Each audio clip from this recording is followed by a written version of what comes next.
I'm just trying to rank for that word. It's not really working, but whatever.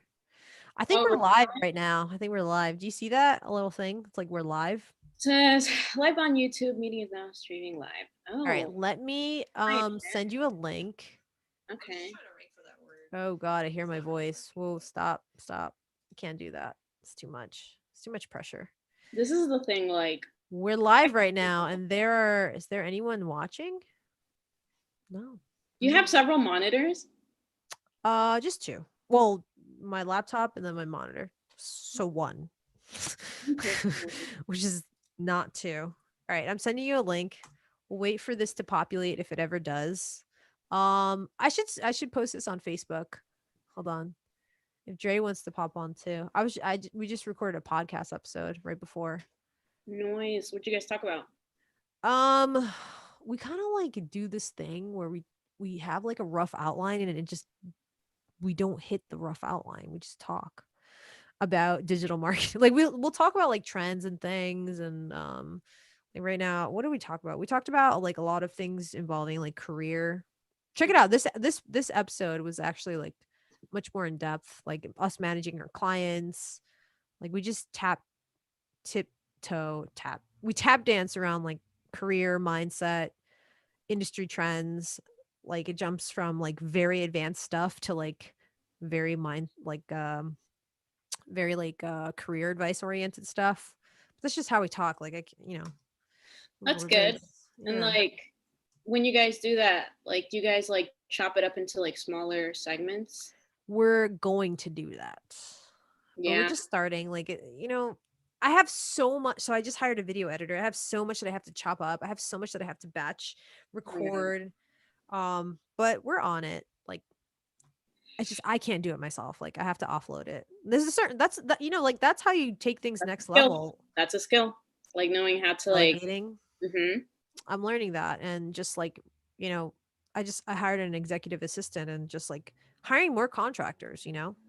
like offloading stuff. And, it's an investment and it's kind of pricey, especially with the kind of, the freelancers that I personally want to work with, but it's like, it's worth it. That's how you scale. That's how you grow. Right. Yeah. Live streaming with the great at Karen Chalco. Karen Chalco. Chalco. Chalco. Everybody says my How do name people is say your name? stereotypical. Huh? Chalco? Chalco? Yeah. Everybody says like my name isn't stereotypical like Latina. I'm like, because I'm original. Originally indigenous, guys. Suck it. Yeah, that's true. Chalco. Yeah, I don't really hear that. It sounds like talco powder. Oh, shit. What's Um, talco used for? I forget. That's like a like thing from my your childhood. butt, like Oh, for baby diapers, for right? babies. Yeah, Oh, yeah, baby. yeah, yeah. To prevent the chafing. Live streaming with the great Count Tronco. Come on, come on in. Where'd you put that? Come Oh, that's hang on. in that group. Come hang and come on in. Come hang. Ask questions. Can you hear when I'm Shoes off. clicking around on my laptop? Look. A little bit, yeah. You're very aggressive with your typing. Take your shoes off. If anyone's here, how's my mic? I upgraded my mic and I need lots of compliments because if I don't get compliments, It's amazing. It's one of a kind. You thank sound you. spectacular. Does it actually sound good? Two people are watching right now. Is it like us? Is Hey, take it us? Love Oh, that. wow. Mm, yeah. It's definitely us.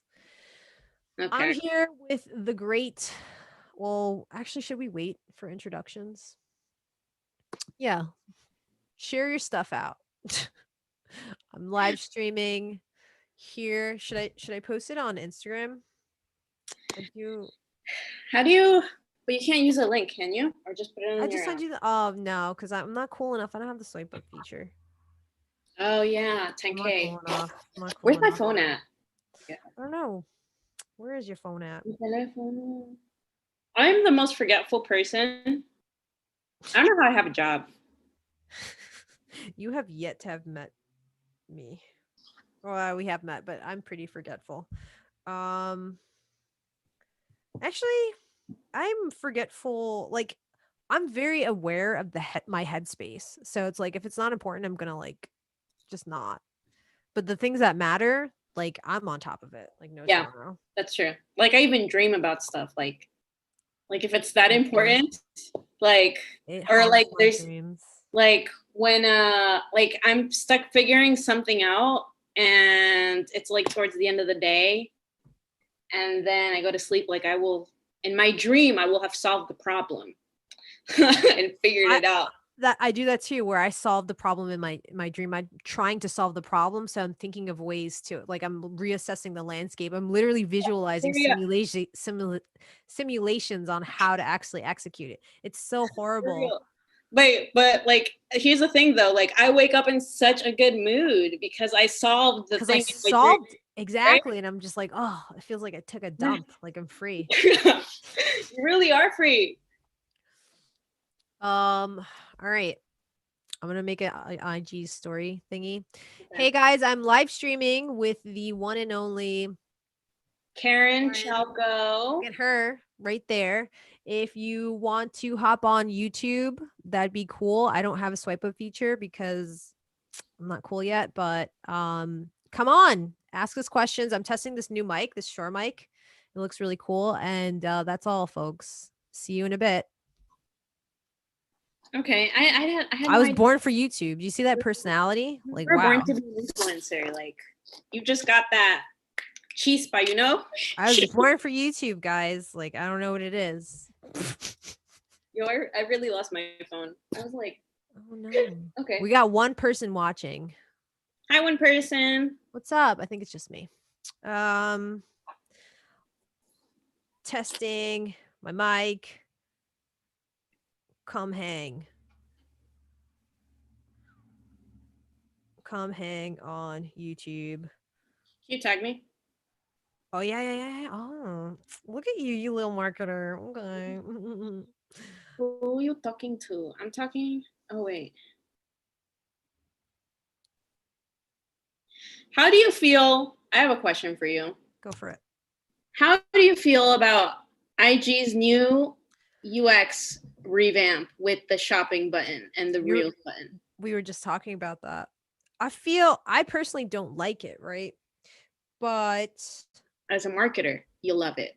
as a marketer, I think it's great, especially because I manage a lot of e-commerce clients. I think it's great. I think setting up shops on Instagram, especially now, like this Q4 mayhem, I think like this is going to be the biggest Q4 yet because Oh, people really? are cooped up at home and just like just think of like overall shopping behavior, no one's going to do the Black Friday drama. They're all going to shop online now. So all I don't think the necessarily and what people are predicting, smart people like Adobe, they're predicting that the like revenue is more or less going to stay the same, like as like the same kind of money that we generated last year or the same amount of people like the same money spent is going to be more or less the same, but how they spend it is going to be completely different. Yeah. Mhm. It's not foot traffic, it's now online traffic. So everyone's going to transact online. So like running holiday sales is super important. And like they're so cooped up at home. So conversion rates I think are going to be higher than ever now. People are buying gifts, they're buying gifts early. They want to avoid like long shipping times to get it in time for the holidays. People feel guilty that they can't see their loved ones. So they're more like, let me compensate to buy gifts. Um, So I just launched like a cyber sale today with my client, and we've just had a record.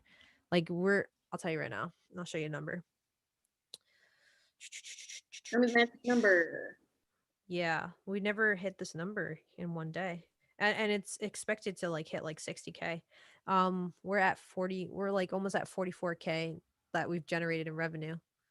Oh, Yeah, like we just launched like the ads were a hit. The audiences we've been tested. We were ready for this, and you guys were prepped.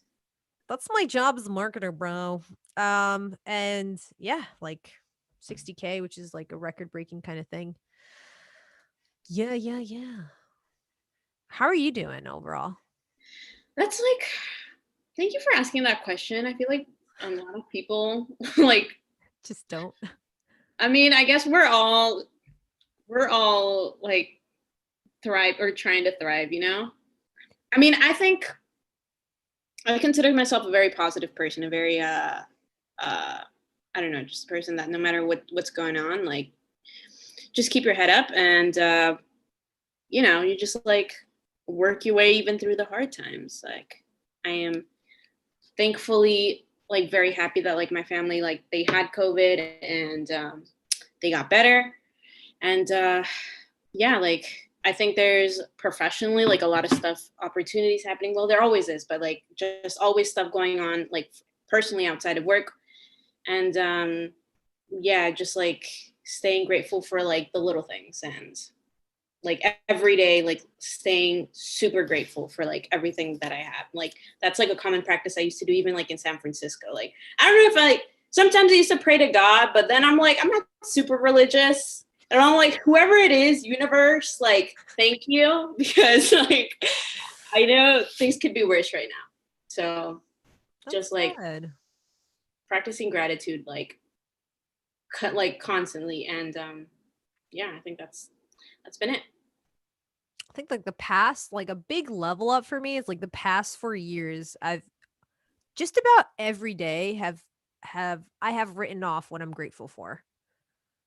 Like Yeah. I've expressed it. Like it's literally a thing. Like this is kind of fruity, but like I'll go, me and my boyfriend will go out for walks or whatever, like because we need freaking break. We stare at our computers all the time, and we'll start off a conversation. What are you grateful for? That's just like literally what we do. And then like also when I'm doing cardio, sometimes I'll think about that. Like, oh, like today was a good like I would just reflect in a little bit because cardio is so boring. So it's like, how can I get my mind off of like this boring activity? And I feel like for me that's also changed. That's made me extremely resilient too. And almost feel, I battle a little bit like just a touch of guilt because my business, like the agency and also with coaching and all the other opportunities in consulting, and speaking opportunities have like just everything. It's like been more than 3x during this time. So I really use everything as an opportunity to get better. I don't like I have right now like there's certain competitors, right, doing a similar thing that I'm doing. And like that for me, like I kind of got a little bogged down, like was kind of like, damn, like fuck that like fuck. Like this was like I was first or whatever, but then it's With just competitors, do you mean like a competitor to your clients or like people like building their personal brand or something? personal. Yeah. Yeah, yeah. Okay. Yeah, yeah, yeah. What I offer. So I'm just like, you know what? That's actually really awesome and I'm like happy for them. I like really had to have this like dialogue with myself and I'm just like, 'cause I'm more determined than ever to, like, do good work and to play this long game that I Yeah. know is, like, I'm on a Sunday night, like, I'm live streaming to create YouTube content and potentially repurpose it, like, whatever, just and even just connecting with people and just making sure that I'm always in a good mindset and around people with a good mindset, like, early before I was recording a podcast episode, before that, I was, like, updating my YouTube channel and, like, signing up for affiliate links and things like that, and Mhm. then, messaging clients and finalizing some campaigns, like, every for me, every hardship in my life, I've turned it and transformed it into an opportunity to get better. Yeah. That's like literally like that's such a good foundation to like living a great life. Like no matter where you start or like what Yeah, it your could be dirt circumstances are, poor. like nothing matters as long as you have that skill to like turn a negative situation around and like make something inspiring out of it. Like plus you can write a pretty awesome damn book one day like about that. Maybe if anyone will read it. What is I this? think Of what's that? course. Like Yeah. that's the thing. I Like do I do wanna write a book, like, but I don't wanna make it so much about myself. I don't know. We'll see. But I definitely wanna write a book one day. I just have to figure out what. Honestly, like, I love my craft so much, like, I love advertising. I love, like, consumer, psychology and consumer Mhm. behavior in general, and so I am super passionate about what I do. I just wanna do more work that actually pushes the needle in the industry as a whole. Like, I Got it. wanna do, like, really cool campaigns, really cool creatives. Like, something that I'm working to do on the agency side of things is, like, upsell clients video work like that and, like, make really cool creatives. Nice. Um, yeah, like, and just the kind of results that I'm generating for clients too is really awesome, but And then now, like, I'm working with people one on one too, which I gotta work on that a little bit, and like maybe do like a group coaching session. But I really like the high touch thing because it's so impactful. Like, so, dude, yesterday this is actually like uh, I I almost cried. I was like, actually, fuck it, I cried, and then she said, Just you fuck know it. it, fuck it. One of my coaching clients, like, she thanked me in like a Facebook post. Like, she was just like, "Man, one of the best things that happened this year was like, getting coached and like learning this new skill set and like actually utilizing these tools to Mhm. become not just a better marketer, but like a better entrepreneur, a better business owner, a better leader."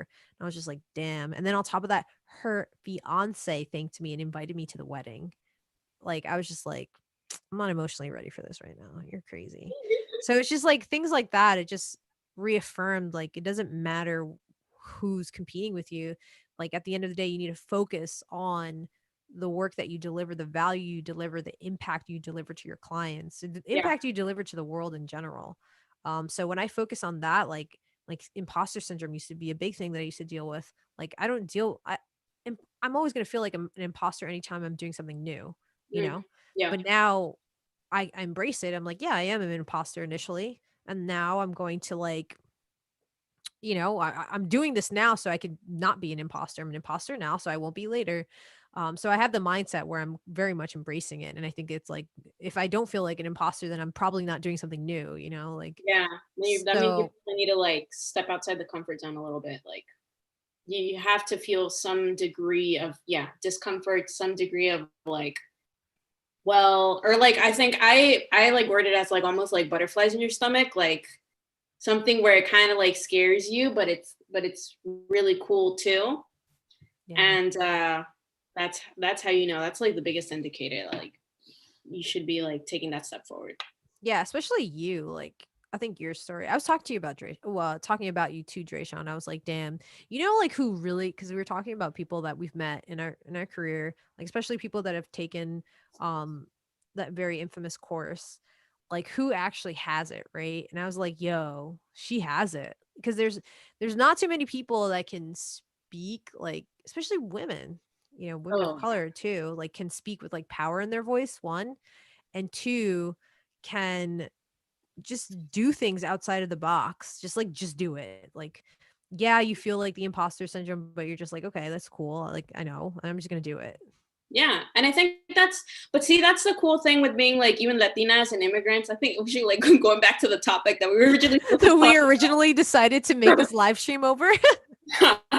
But going back to that topic, like I think that's a skill that you learn very early, right? Like as an immigrant or as a daughter of immigrants, like when doing homework, like as a child, you don't have like a parent, an English speaking parent that's gonna help you like do the homework. Like you always feel like an imposter. Like that was just since day one. Like feeling like an imposter, one, and two, like not having the resources that everybody else does. So what do? You naturally think outside the box. You learn to be like resourceful and be like, okay, I don't have all the like the resources that people that regular kids my age have. So like, how am I going to be creative about this? Like, and usually that area of like discomfort and like the closing in of like you not being able to count with the same resources as other people is like what creates that magic, because that's where you can really figure out, okay, well, how am I going to do something creatively? Mhm. And like I really think that's where innovative ideas and innovative solutions happen. And I think that's something that comes naturally to a lot of like immigrants and Latinas and just people that didn't grow up with the same resources as other families. So yeah, I Yeah, think I feel like it's like this immigrant hustle that I love, like, I don't know what it is. It's like just this mindset that's just like, yeah, I can make something out of nothing.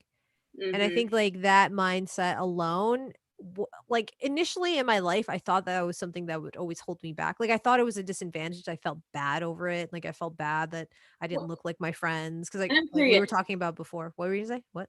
I'm curious, at what point in your life did you feel that? Like when did that hit you? Because I feel like it hits us at different times in our life. The shame, like the feeling Or bad that like I'm other.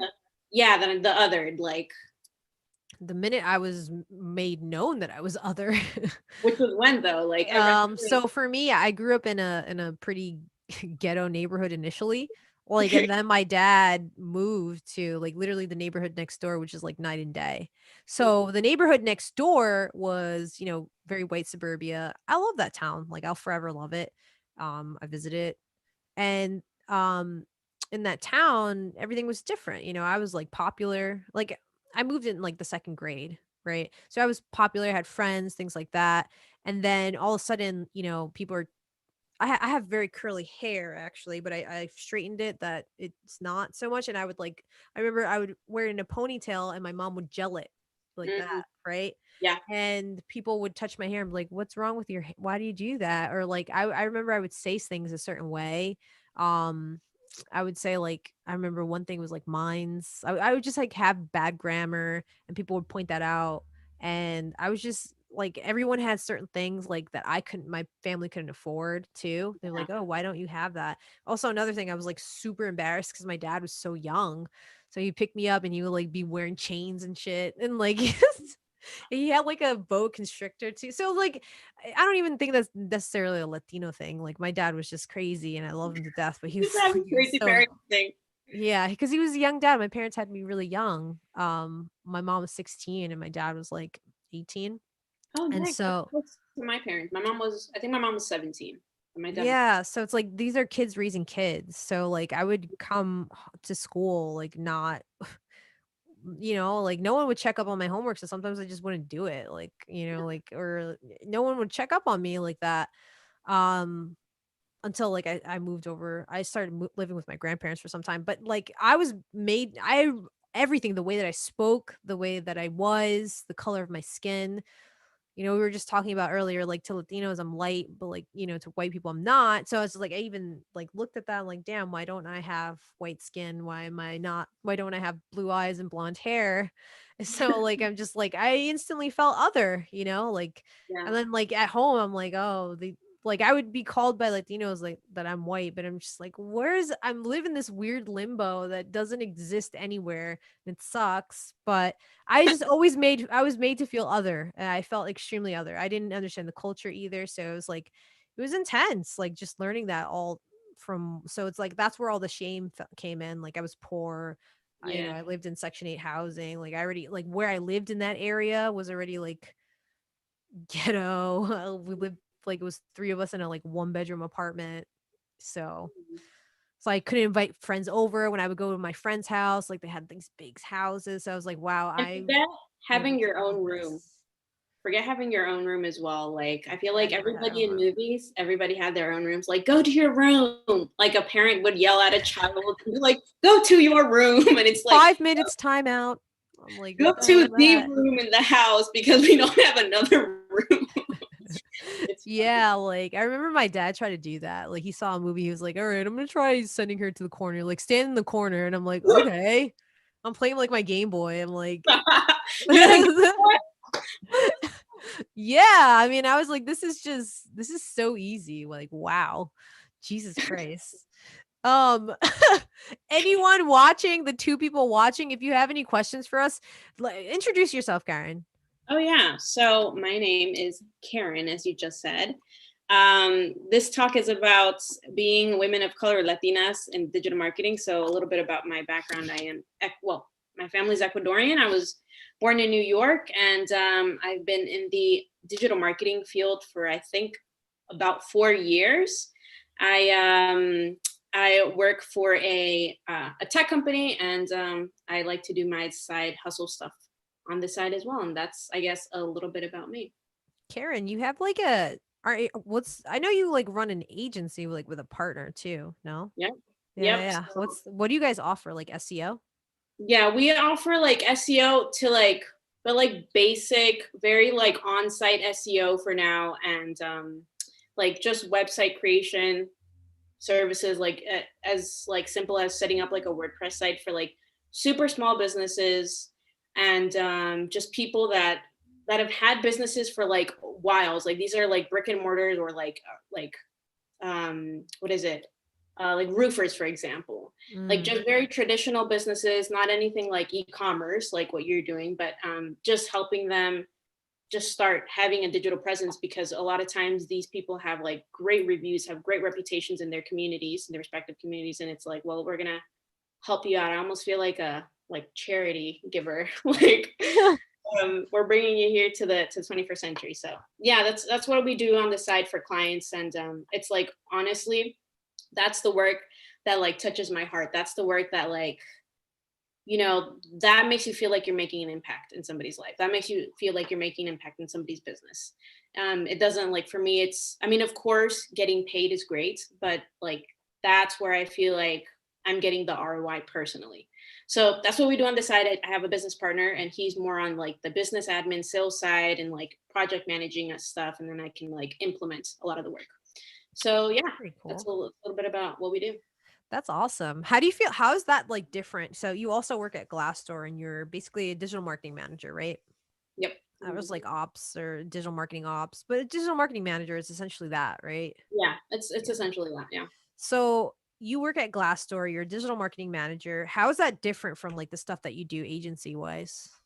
Yeah, I mean, it's night and day, Yeah. completely different. Like, I could not, it could not be more different. I feel like I enjoy working with smaller businesses more, because I get to not only like fulfill the work, but like almost be an educator and be somebody Mm. that you're teaching these people how these tools work, how like SEO works, and how like this can benefit them in the future. Whereas with a big company like Glassdoor, everybody's already kind of, well, on the same level of expertise. Now it's just like we have to manage scaling, right? We are at such a scale where we have so many users, we have so many projects going on, so many launches, and it's like the biggest thing is just communication and ensuring Mm. like every team is looped in, like when a campaign is launching at the right point in time. And it's just coordination, which is, I feel like I didn't appreciate that, how easy it is when you're at a small scale, when you have a small team. Like it's me, my business partner, and then like sometimes like two other people, like contractors that we hire, like a designer, a writer, Yeah. and it's easy, right? And then you don't really realize how much of a skill set that is when you do scale, like keeping everybody on the same page, like that is such a huge thing. And so that's like a lot of like what I spend my time doing, is just like doing these like presentations and looping people in. And especially now that we're in a remote environment, we're not all in the office, it's like Mhm. you gotta like figure out how to coordinate things, how to loop in the right people on the right projects. And Mm. but I mean, it's a ton of fun, because you get to work with more budget to do a lot of like exploratory work, and you get Yeah. to like explore using a bunch of new tech tools that a lot of companies don't even use, and like just do a lot more testing, because you have the budget and to do it, and like you could potentially show like great growth and great results. So it's two very different worlds, and honestly, to me, it's like a privilege to be like a part of both. That's really cool. That's awesome. Which one do you like more? um that's really difficult. I don't think I have a favorite, like You like certain things horribly. from yeah, there's like pros and cons, I'm assuming, just like Yeah, anything. Yeah. it's like anything. Ugh, that's such a like classic answer. Like I feel like I should pick one just so I'm original. But like, Which one would you okay, so here's a better question. Which one could you see yourself doing in 10 years? Which aspect of it? uh, definitely like the agency side. That's it's just because you have more control. I mean, and I feel like most people would feel this way as well. Like you have more control on the work that's delivered. Mhm. You can make a bigger impact because it's directly you to the person, instead of like you being a small part of a big machine. And of course, like income and growth and like financial well-being, like that's important too. And even though it is, I guess, riskier, some people would say, on like the entrepreneurial side and having clients and having an agency, like that's what makes it worth it. And so yeah, I think that's my final answer. I think also like you can so this is I mean I started working with like I think everyone starts their career working with smaller businesses, right? That's just kind of how you go about it, right? But as the more experience that you learn and the more experience that you generate, the more budget that you test Mhm. with, and the more certain clients feel more comfortable with you handling a certain amount of budget, you can grow the kind of client like you can grow. Like you don't have to just work with small businesses. You can end up working with more medium. Like for me, like the sweet Oh, spot is like medium, like between you know I can scale a 500K a company that's making 500K revenue to a mill, like the goal is 1,000,000 to mhm, 2,000,000, like the sweet spot is really like a million plus. Like mhm. between a million to like 20 mil, like that's the perfect. Right, They're so much fun to work with because you can like one, you're spending over 10K a month, like at least minimum. right. And you can, like you were saying, you can test campaigns, you can run certain things, you can, people, there's a certain amount of budget allocated just for creative testing.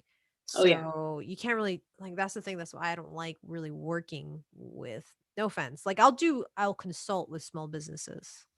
Yeah, and I think that's interesting. I used to, like, previously, like, job, 9 to 5 job, I used to, like, do bigger work with, like, bigger companies, but just to me, with, like, managing the time, that's just something that I'm still continuing to work with. Like, I cannot do, like, just work with a big company and then work with another big company. Like, I need to, like, balance it out somehow.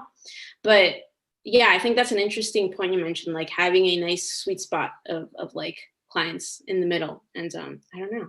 I'm Yeah, curious and to then hear. once you have, like, one niche, so this is a great way your agency can scale. Once you have one niche, right, you can like, say if you have roofers, you Mhm. focus in and you hone in on roofers, right, and then you just kind of, like, copy and paste certain systems. Obviously, you have to tweak it if you wanna do a really good job, Yeah, like but then it's just, like, more like, f for e-commerce, for me, the overall campaign structures are more or less the same. What I have to get access to, what I have to configure, like, Merchant Center with Google, and connecting that with Google Ads and, like running shopping campaigns. Just like there are just some things that, you can have a general like baseline and it's just easier to onboard. You already know what to expect. right. But You have a that's the cool part. And then what I'm learning right now, you mentioned like building systems, right? mhm, Just having a process for everything. Like literally. Like I don't want to also sap the fun out of it, because I love like the kind of, I don't know, just being in the fire sometimes. mhm, But making sure that I have like a good solid project management system so that if I bring someone on, now we have a project management system, we have some SOPs, like mhm. we know what to do. So that's like for me, like scaling. That's been like fun. It's been really fun, but it's like different. It's like Yeah. uh, That's how you know you're made for that kind of work, because, yeah, that sounds, like, so awesome. That sounds so exciting, and to literally, like, this is like a baby of yours. Like, you're yeah, creating, yeah, you're, like, yeah. making your baby grow, like, Yeah. and And it's that's just exciting. it's so cool, but I think people get really bogged down by doubt. There's someone that mentioned in the chat here. His name is or her name is Lucero Vargas. Do you know her? No, do you? I I don't know if it's a dude or a chick. All right, we're gonna be gender neutral here. So they say Hey, hi. My hello. name is Lucero. Could you both go through a bit of your process when you started out? I currently have a full-time job and can't necessarily leave it because it's paying the bills. Ooh, Ooh, wait, does she have this that's like full-time job everyone. in digital marketing, or Oh, Lucero, do you or have a full-time job in digital marketing? What's good? Like what's good? But let's pretend that she does. is it What a would she? We can say they. I feel Yeah, bad. we can say they. I'm gonna, go politically correct here. I'm just default to that, and let's go they. So Yeah. how would you what was your way of transitioning to that? Or I mean, like, how are you managing? Because that's what you're currently doing, right? Yeah, you said we're gonna be on the assumption that they have a digital marketing job. Yep, that's the assumption. Okay, the assumption is that they have a digital marketing job and they She's a want. she's a chick. Okay, she has a digital marketing job and she wants to enter the I guess the client world, the agency space, or Yeah, the yeah, yeah. Could you? I guess she's just asking for your process. Let me see. Okay, so let me read it again. Could you go through a bit of your process when you started out? Saludos, Francisco. Could you go could I currently have a full-time job and can't necessarily leave it. So here's the thing. Do you wanna leave it? Are you trying to freelance? Is that like, you know, let's go a little bit deeper there. What are you trying to do? What's your goal? Or are you trying And to find like another job? yeah, but what was your process when you started out, Karen? So when I started off, like I guess I have a crazy story. in digital marketing, I think I Crazy. have a unique story though, because I feel like most of the people that that enter, well, at least this course that we both took, that enter the digital marketing world enter through like an agency job. Like they Mhm. first get an agency job and they move up and then happily ever after or something like that. And then for me, I was a community college student, so I needed to pay the bills as well.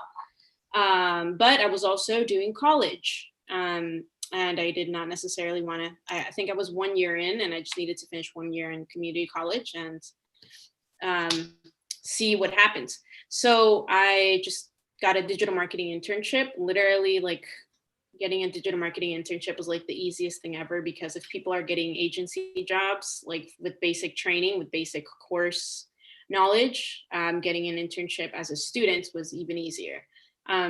So yeah, I just got a digital marketing internship. I stayed there for like a year, and I was just learning how to manage some PPC stuff and doing a lot of social media work. And yeah, just being like the person that fills in the gaps in the marketing department. Like they need some Photoshop, some design work done, or they need some, I don't know, help like uh, adding some like HTML on some code, like, and Mhm. then working up to like having more responsibilities. And then after the internship, I finished the internship and I graduated from community college with an associate's degree. And my plan was always to get a business or like a bachelor's in business administration. Mhm. Uh, and but by then I had also kind of started getting this entrepreneurial kind of like, I don't know, tendency or appetite.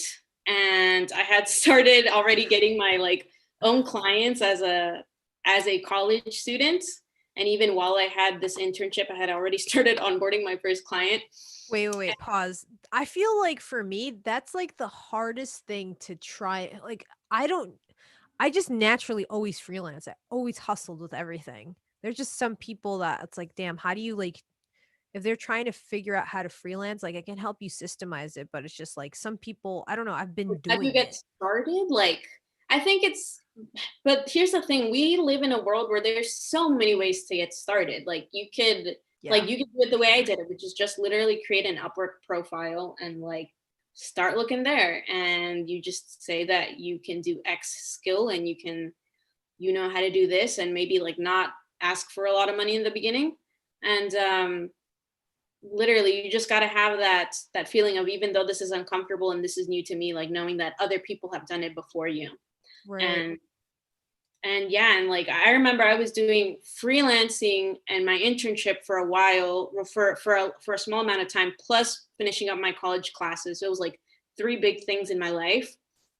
But you find a way to make it work, you know? You Yeah. find a way to make it work, and it's like as long as you have that appetite, you know, you have that hunger where you want to do stuff that's challenging. And so that's how I started like getting I guess entering the freelance world. And that's when I said screw school, and I'm not going to do any more any more college, because I already like you already kind of know what you're doing. And yeah, I was like, I want to like be not anti college, but like anti follow the system. Like I do not want to follow the system, and I want to show people that regardless of like my qualifications or whatever, I Mhm. could still make it work, and I could still show you results, and I could still thrive in this career. So I think that's Yeah. I think like everyone has a different path and there's no set path for everyone. So when you ask like, "Oh, how was your path?" like yours is gonna be different. You know, for me, I started off like I was working at this print shop. I was making like $11 an hour.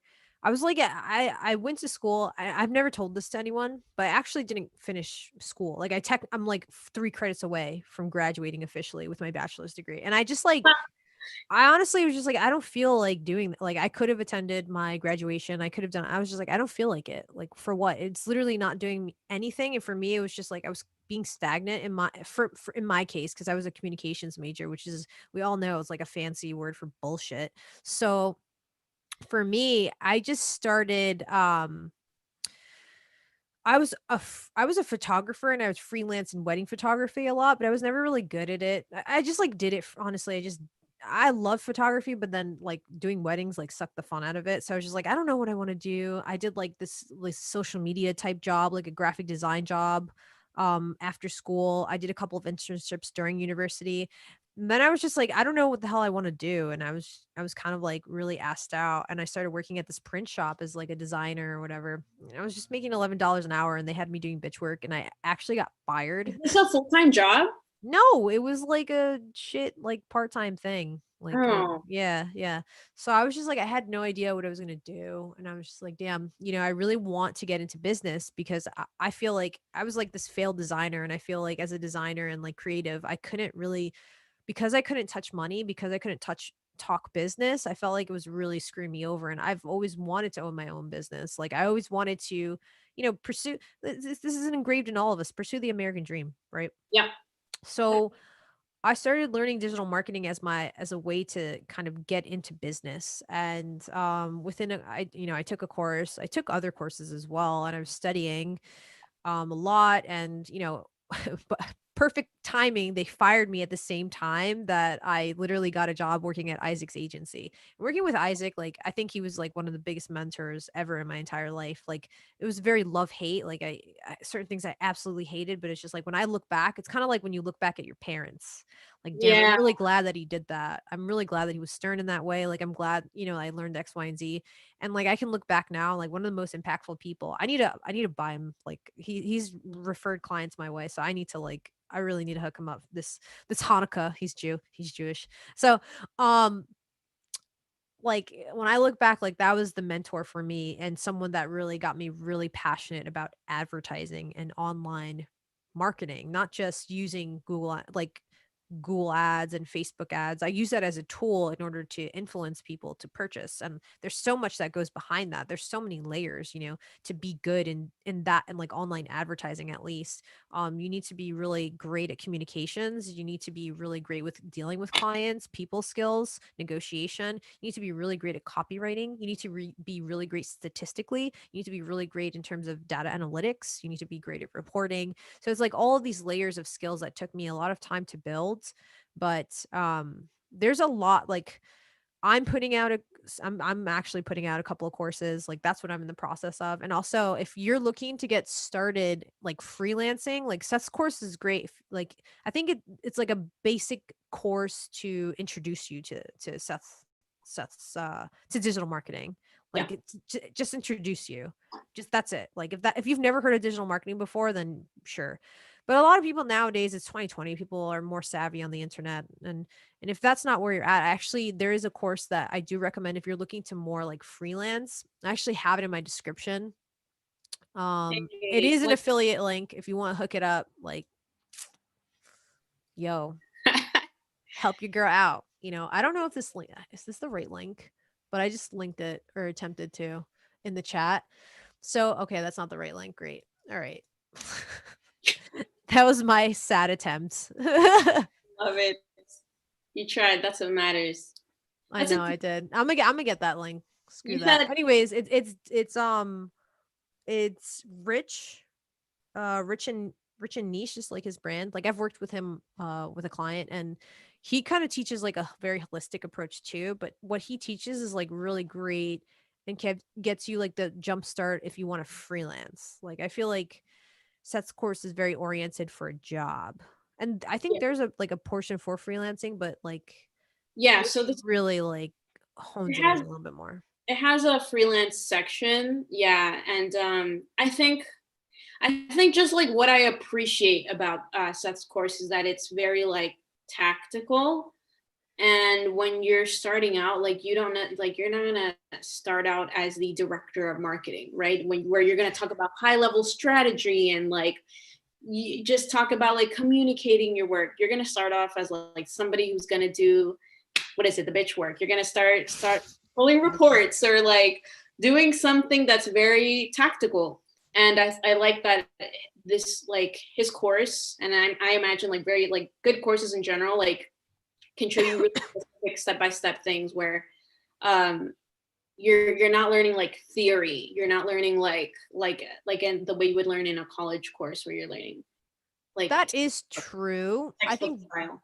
right, that is true, but I think you should also so here's where I wish I could have gone back and had this kind of hindsight Mm, is be passionate about marketing if you want to really succeed in this because that's going to be the driver and like if you want to elevate from technician to strategist like you need to be able to think big picture. You need to be able to understand the marketing landscape and all the pieces. Like PPC is just one part of it, mm, for like sure. positioning, branding. Like when I'm working with clients, like the reason why I can charge what I charge is because I'm really business consulting and using Mhm. Google ads, Facebook ads, Snapchat ads as like a tool to implement that strategy. But the Yeah, strategy that I originally like discussed, like it trickles down into everything, you yeah. know? And I think we don't even have to say this though. Here's the thing, like if you truly are like looking to like grow in this field and like if you truly are passionate about marketing, that's going to come automatically to you where you are going to already know like how do I put all the pieces of this puzzle together? How do I look at this from a like bird's eye view and how do I communicate this to like a client or an employer? Yeah. You don't even have to like any you don't even need anybody to tell you that, like you already kind of have that in the back of your mind, and you're already going to know like, or at least I don't know, speaking from my experiences, like I already knew like from day one, like yeah, I'm an intern or I'm doing some very specialized work, but like the way you grow is by looking at strategy and by being able to communicate with people about like multiple channels in the marketing funnel and like multiple like basically putting all the pieces together. Yeah. That's where you're really going to excel when you have that in mind. It's like I think people here's where people screw up. Seth's course or any course that you take, you like I buy so many courses and now I'm kind of weeding myself off so I'm more executing and not so much ingesting. But it's never ending. Like like this is just one course. Like this is why it's like I took multiple. Like I didn't just take one. You know what I mean? And I Mhm. till this day, if you just I mean like almost if you want to get good at something, you need to be exposed to the subject in different perspectives just because everyone has a different take on it too, you Yeah, know? that's true. Everybody does have a different take. And it's funny you okay, so you switched into marketing from like doing other type of like part-time jobs and stuff. So I think Yeah. that's interesting. And I feel like yeah, people enter the marketing world through like these courses and through like mentors and things like this. But I think I don't know, personally for me, like I already knew I wanted to work in marketing like since like my sophomore year of like high school, which is where like in these business classes like they would teach you like intro to accounting, intro to this, intro to that, like in like as like a extra elective. But Yeah. I like started learning like just the basic principles, like not anything tactical, but like basic principles of marketing, like my junior year in high school. And I studied that for like half my school day. And I did like my high school like requirements to graduate like on the other half of the day. And Mhm. I think that's I don't know, that's super cool to have the perspective of like textbook marketing. And here's like the 4 P's of marketing, right? Price, product, place, promotion. And Yeah. like, this is how a billboard works or something. And then to be able to like take an online course and being able to like learn how companies actually do it. Yeah. Um, I don't know. Yeah. It's like it's a privilege. I mean, like we're just at that age where we're just at a time where information's so readily available that we actually have too much information. So people, it's like, what can I trust? Like I buy courses all the time. Like that wasn't worth $800, you know, like just certain things. Like I would just buy just to see, you know, but that wasn't, I don't know if that was, sometimes it's like, oh, that's great. Like if I create, like I buy courses just also to see how they lay it out because I'm building one out myself. So I'm just like, oh shit, that's great, you know? So I think if anyone's really starting out, just understand like it's a never ending journey and just don't think so like short sighted. If you're looking to build a career in marketing and digital marketing in general, I think you need to just like act like look at actors or like comedians and how they really put in their reps. Like they'll sleep at, like comedians will just like sleep at the venue that they're working at, you know, like because they're so dedicated and passionate about their craft. Like I have been like so poor, like not having like $20 in my account, like a negative number in my account poor, like initially. And it's, you know, I've always been driven by this fact, like I know I'm gonna like I'm pursuing a career, like I'm ready to make this investment in like a career. So if you're thinking so short term and like, okay, you just want to get a job, you know, like the wonderful thing about this career is that one, we're talking about women of color, right? The green doesn't care about the color of your skin, you know, like if you can make money, like it doesn't matter. Like I remember it, you know, like I would feel lots of imposter syndrome when I was working with Damon John and I was like the marketing manager. Sometimes like I was like probably the only female in like the marketing part where I was talking money and shit like that. And, you know, I would have to lead meetings and conversations. And a lot of times I would feel like, damn, like who the fuck do I think I am? Like this imposter syndrome would set in and like I'm probably the shortest person in the room too. But like at the same time, I'm just like, yo, look at the results that I bring, and that in itself speaks for itself. I don't really have to, like there's a saying by Teddy Roosevelt, one of my favorite presidents. He said, you know, speak softly and carry a big stick. And that for me is just like my philosophy. Like I care about results, I care about the value I provide. I mean, I also care about how I deliver it, of course, you know, like I care about all of that. But if you're able to do the work and like grow a business, do, you know, like have that kind of impact and have your hands on it, like that's incredibly empowering. Yeah, I And for agree. me, I was just like, damn, I don't really, like no one cared about the color of my skin. No one cared about any of that. You know, I was a And female. They're just like, damn, it like making money. if you're trying to even like, but here's the thing though, like people, I mean, if you're looking for a job, right? Like if you're starting out, right? I imagine most people start off with a job with like an agency job or something in the digital marketing world, like that's like kind of full time. So you could like learn before you start working on clients.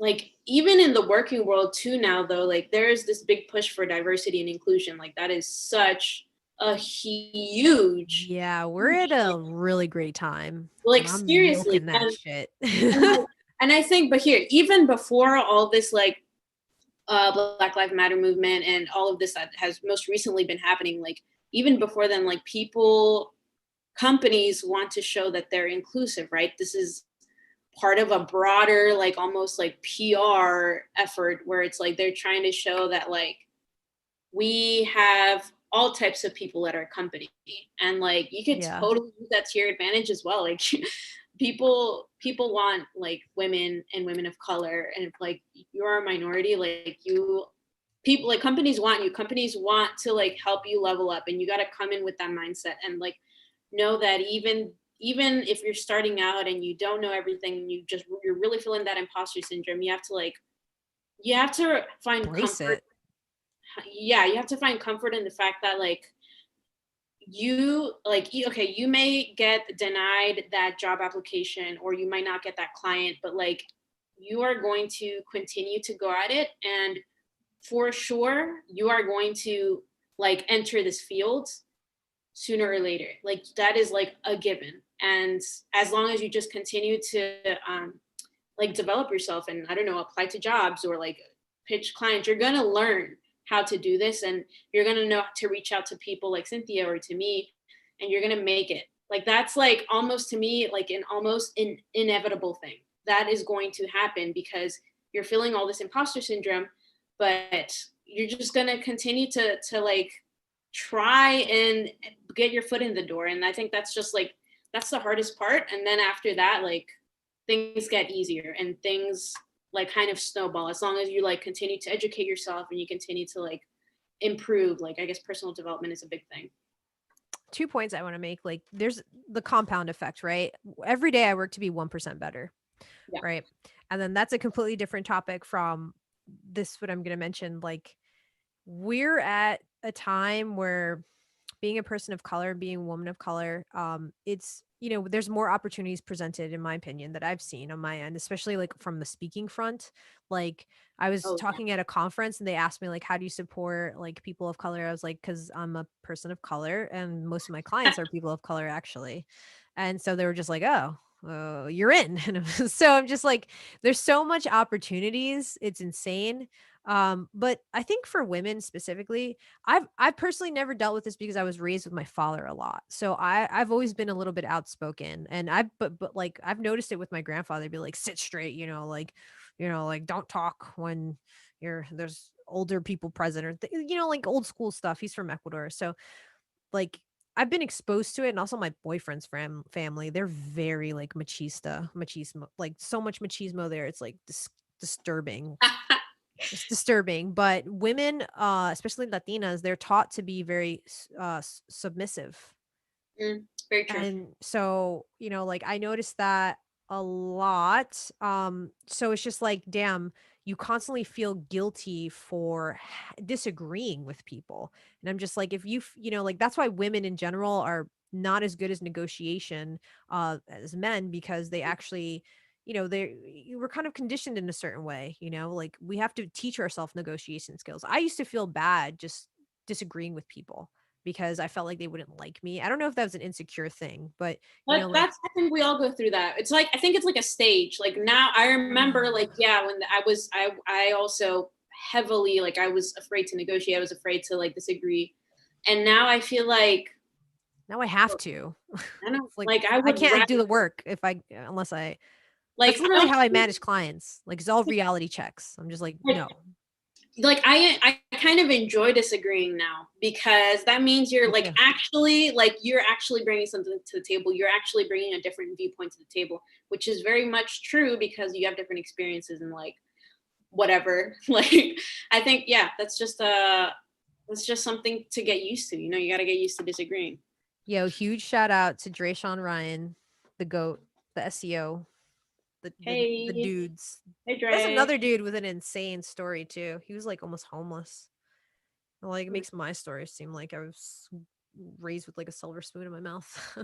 But I think just to touch on that, like women that's something that, I have to say, like in my old job, I was actually severely undermined by someone who was younger than me because I was just better in most things than that person. And I remember once he told my friend, he was just like, I put her in her place. I was just like, bitch, like I actually like schooled you just then, but whatever, like something like that. And it's just like it was just he was a young guy, he was a child and whatever. And I heard karma exist, like some shit happened to him, so karma's real. It was great. But anyways, it's just like little things like that that don't like it doesn't bother me at all, but it's just like damn, that's how people sometimes think.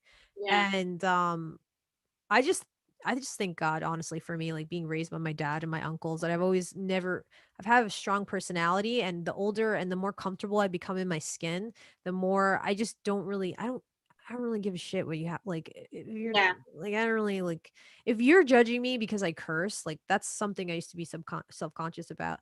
Like, like, I probably won't even like you. You're probably like a lame person, anyways. Like, I don't probably really like care. a lame person.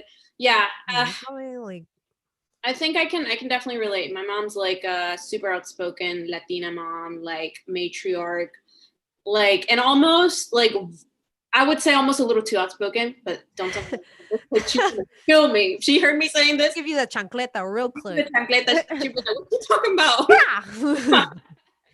Oh my gosh, no, but like yeah, she's like super outspoken, and I think that's a great skill to have because as immigrant, like as a woman, as an immigrant in this country, like it's so easy to get taken advantage of. I feel like as a person, Terribly, terribly like so. English is your second language, and you're not working like a high, you know, very lucrative job. You're working like very working class jobs. It's so easy to fall into that trap of like getting taken advantage of, and like this lady has like if she thinks you're taking advantage of her, she will call you out. Like she will, if you like speak Korean, she will learn a way to say it in Korean to your face. And she will That's like call some you real Latina chutzpah, you know? out. Yeah, like It's true. Like I take care of my grandparents a lot nowadays, and I was taking her to the doctor, and she had I wouldn't tell this to her because I feel so bad even explaining it. But she told me, she was like, the doctor was so different last time when I would go by myself.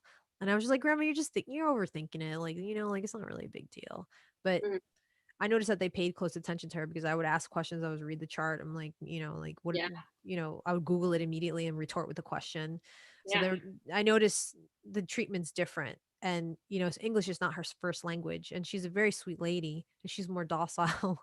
she'll, Oh, yeah. she'll, she will, she's does like insane pranks on me, but, um, I just noticed that, so in order for you to really like, especially in America, like Americans really value what I love about this country because I know there's like a lot of weird sentiments nowadays more than ever about being proud of being from this country. I think it has a lot of problems just like any country, but I'm so proud to be American Absolutely. because Mhm. this country gave me literally everything that my parents' country couldn't have given me. So when like especially in American culture, we value like people disagreeing more. Like um we value like even women like like telling people off, or like we value people having opinions. Mhm. uh like we hold that in regard to like leadership skills. Like look at who the leader of the free world is, like there's a reason why I True. personally don't like Very him, good point. That's a good point. but there's a reason why, I can see why people do like him though. Yeah, you can totally see it. Like, Stop with that word. wait, what? So we recorded a podcast earlier and I kept saying chutzpah, and Drayshawn was trying to say it and I was like, you gotta say it like with your chest. Wait, can you say it Chutzpah. again? Chutzpah. Like your Chutzpah. chutzpah. It's a Hebrew word. It means like when you have cojones, balls, chutzpah. I love it. I need to look. And I worked with Jews before, and I know some. I worked to like learn Hebrew because I thought it was a cool language, and I want to learn Hebrew just so I could read the original Oh yeah, iteration of the Bible. But that's a weird thing. But what was I saying before? I totally fucking forgot. that's a good point. Oh wait, I was gonna say something about it, but I Okay, forgot. say it. My tia knows Hebrew. Well, not a lot, but she kind of knows it because she took care. She lived in Manhattan. She took care of like this elderly lady that was Jewish. That's Oh. it. Continue. Let's get back to the topic. There was no topic at this point. I don't know. I think I was rambling. I was saying something about like, okay. So American values, right? Oh yeah. American values, like we value like chutzpah. We value that a lot. Also, like Jewish culture too, which is weird because people can see like Orthodox and Hasidish. There's like a lot of like weird, like the way I'm not gonna get into it. Anyways, we value that so much in American culture, which is very different from like Latin American culture. I think like okay, my dad's from Ecuador. You're not from Guayaquil though, right? No, and that's a very big thing to point out. Actually, that we So are in people from the coast from Guayaquil, the our women so are outspoken. yeah, Yeah. exactly. Yeah. So I've everyone in my family is very outspoken, but then I went to like the area that you're from La Sierra. Like I love La Sierra more than Guayaquil. No offense to my Guayaquileños, but the women are more docile. I noticed Yeah. that. They're I think for sure. Like that's a common, yeah, submissive. cultural characteristic, which is why my mom stood out like a sore thumb. Just like you just stand out. Yeah, like you have to even like the indigenous people, they have to wear skirts and stuff. You can't wear pants, I think. Well, that changed. I Yeah, mean, yeah, only yeah. older. I mean, old. I'm sorry, elderly. Yo, my mom's Dominican and she's pretty outspoken. She's crazy. I mean, I don't but talk to her anymore, but that's a Dominicans, different topic. It's just that's like, Dominicans are wild. So yeah. that's why for me, like I was talking to my friend, she's Ecuadorian. She actually owns a couple businesses in Jackson Heights. And she was telling me that same thing. Like there's so many people here. You could just come to Woodside, come to Jackson Heights, and you'll see women are actually like in business. They're very, very they don't do well because they're really afraid to disagree, to be outspoken. They're very rigid, like which is it's kinda sad that that's the case, but I think that carries over to certain generations, just like I never exactly felt it, but I internalized a little bit of it, very And little but I bit. think we're very lucky, me and you, to like not to have to have people that are outspoken in our lives. Yeah, honestly, like, if I wasn't surrounded by, like, dudes Drayshawn just wanted to give a shout out to my mic, and I also wanna give a shout out to my mic because I was using this mic before that I told you, Karen, that was just, like I work with a communications coach, and he was, like, roasting me. He was just like, "Yo" I'm gonna send you a screenshot. He was like, "It's my birthday on Monday. The best thing you could do is actually just get a new mic." I was like, "Yo, that's crazy." Wait, is your coach Terry also? Is that because that's the coach that Drayshawn was talking about? Yeah, I work with Terry too. We Um, both do. Yeah, Terry's awesome. But like I believe in like having a coach for anything that you want to excel in. Anytime I see kind of any minute like flaw within me, I want to work on it. Coach. Yeah, like I want to work. Well, if I'm not coaching, like say like I'll buy a course or like like right now I really want to go next level with statistics. So Hmm. that's just like something that I'm doing on the side. Yeah, this short mic is awesome. Kevin Yee in the house, into his house, the Kaizen King. Kevin Yee is this really cool YouTuber. Well, he's more than that. He's everything. More than that, he's not just a YouTuber. No, he's not just a YouTuber. He's a jack of all trades. He's like he's like a he taught me YouTube SEO, right? Or like he didn't really like he gave me a great overview and then I learned like I continued that learning. And then he's also like great at sales. He's like awesome communicating. He's a YouTuber. Um he's also like digital marketing now. Like he just does Kevin, you do everything. Yeah, I just did a talk on YouTube marketing consulting. Yeah, this dude is crazy. Yeah, I'd love to follow him and see what he's all about. Yeah, he's cool. Follow him. He's awesome. He's formerly like a pharmacist that transitioned into like basically an entrepreneur, and he's just cool. I like Wow. I'm so excited for you. Like I know you love your job, right? And I Yeah. think it's amazing to have that experience because people have this preconceived notion that if you're good at a job, like you're not meant to be an entrepreneur, but I was good at all of my jobs. I was excellent. In fact, I hit a ceiling to the point where I needed to do more. That's fun. So, I think it's super like the best way to be a good entrepreneur I think is s- to be good at a job, like learn. It's just I have a ceiling. Like if I ever go back to a job, the max I could do is like 3 months and then okay, I'm bored now. Like that's Yeah, it. interesting. That's interesting. I have conflicting opinions on that. Like I go back and forth. Sometimes I'm like, You're young, you're still figuring it out though. yeah, I'm like, but like, look at the great entrepreneurs. They sucked at their jobs. Like, I need to suck at my job to be a great entrepreneur.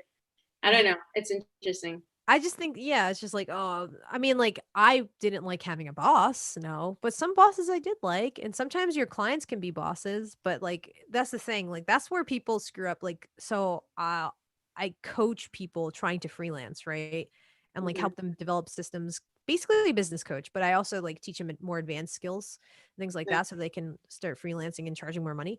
But one thing that I've noticed is like they oh shit, I'm gonna lose my thought. They okay, so when it comes to freelancing, people who I work with, ha. When it comes to freelancing, they don't understand um just like the notion of just actually seeing yourself as a business, right? Hmm. Like just and how to like the same ways in which you grow in a business is this like okay for example what you're doing is like SEO and you're helping like project management and you're like operations with all digital marketing operations you're helping navigate that right Yeah. you have to apply the same thing to yourself now What do you like mean? you have to project management is what I do most of the time Mm, like if I'm delegating stuff like I'm working on delegating more like I'm just project management and QA with clients like ugh, making sure everything's smooth making sure the client's happy always yeah. like so they don't necessarily know how to do that. And that usually leads to a happy client, like when things look smooth and whatever. And then also like managing the client in a way that you don't have the client step on you. Cause sometimes sometimes they end up becoming like a glorified virtual assistant because I've been there, and it's just like that's okay. So you're a virtual assistant essentially. You're not like a consultant. You're Right. not a business owner. So they're seeing you in a certain way. Like it's just the precedent that the standards that you set place because of how you onboarded them. Got it. That's so like initially when you freelance, did you didn't do a contract or anything. You probably just like, yeah, I charge like $15 an hour, I guess. Right? Or were you I more mean, structured? it was structured not because of I wanted it to be structured, not because I'm Sure. a genius freelancer, because it was through Upwork, and they were like, okay, here's your contract, and here's the skills. Can you do this? Yes. Okay. Let's continue. Just like as an outsourced kind of. Yeah, but that you were like, it's hard. Okay, so that's initially good, right? People don't know how to break out of that. Yeah. Like it's good to do that. Okay, so now you own an agency on the side so you can understand that it's like different, right? Yeah. Like now to transition out of that, you have to define the rules, you have to define the parameters, you have to define, okay, this is my process X, Y, and Z. Like Absolutely. that's the transition that people have a hard time really mastering because I know I did. Like I really did. Um some people saying a lot of people want to freelance because there's of their struggles in a job. Working a job shows an ability to work with others. True. But I think like there's also some negatives in a job. Like, I don't know, you work corporate. I used to work sort of is it corp? It's not really corp. I don't know. I don't I know what sort you of used to do. You used to do something so crazy. Or like I feel like you're an exception to the rule as well, like even within like jobs, like yeah, for I don't know. sure. I'm definitely an exception. But that's It's not to like say you everyone has a different path. but here's the thing. Working at a job, you have to like almost like play like politics, play That's the like thing. Okay, office politics. That's that's what I that's hate. okay, yeah. Like But I that was is so good at it. It here's the thing. Like was Game of Thrones. it's like Game of Thrones. You I see was the so good at system, it. right? Here's the pyramid, and it's like here's how I'm gonna make it up. Here's how I'm gonna like move up the ladder, and like I gotta impress this person. I gotta impress Yep. that person, and this is how it's gonna work. So And you I don't know. Sorry, you were gonna say something. no, no, I keep cutting you off. So I was gonna like, oh, let me not do that. Let me know. Let me not be an asshole. No, like Um, okay. Can I finish go, now? go, So go, go, go, go, go. It's can all I you. finish? It's all you. I'm gonna mute myself. Okay. Okay. No, like I want to do stuff like though like genuinely, and I feel like sometimes like I don't want to do stuff like not genuinely, and I don't want to like play politics like because I'm trying to like I don't know, I don't want to think in a transactional way. Like I want to do like if I have a good relationship with this director or with this person, it's because like I want to be genuine about it. And that's where like it's a tough balance where it's like you want to move up the ladder so you know what you should do, but at the same time it's like I want to be genuine, and maybe I don't feel like doing this right now, and I don't feel like working or like playing the system, playing the game. So I don't know. It's just like a conflicting thing in my mind, at least. Yeah. No, same for me. Well, here's the thing. I'm so good at it.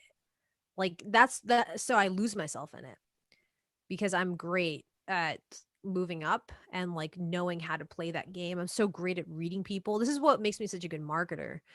So, and it's a skill that I'm always working to refine as well.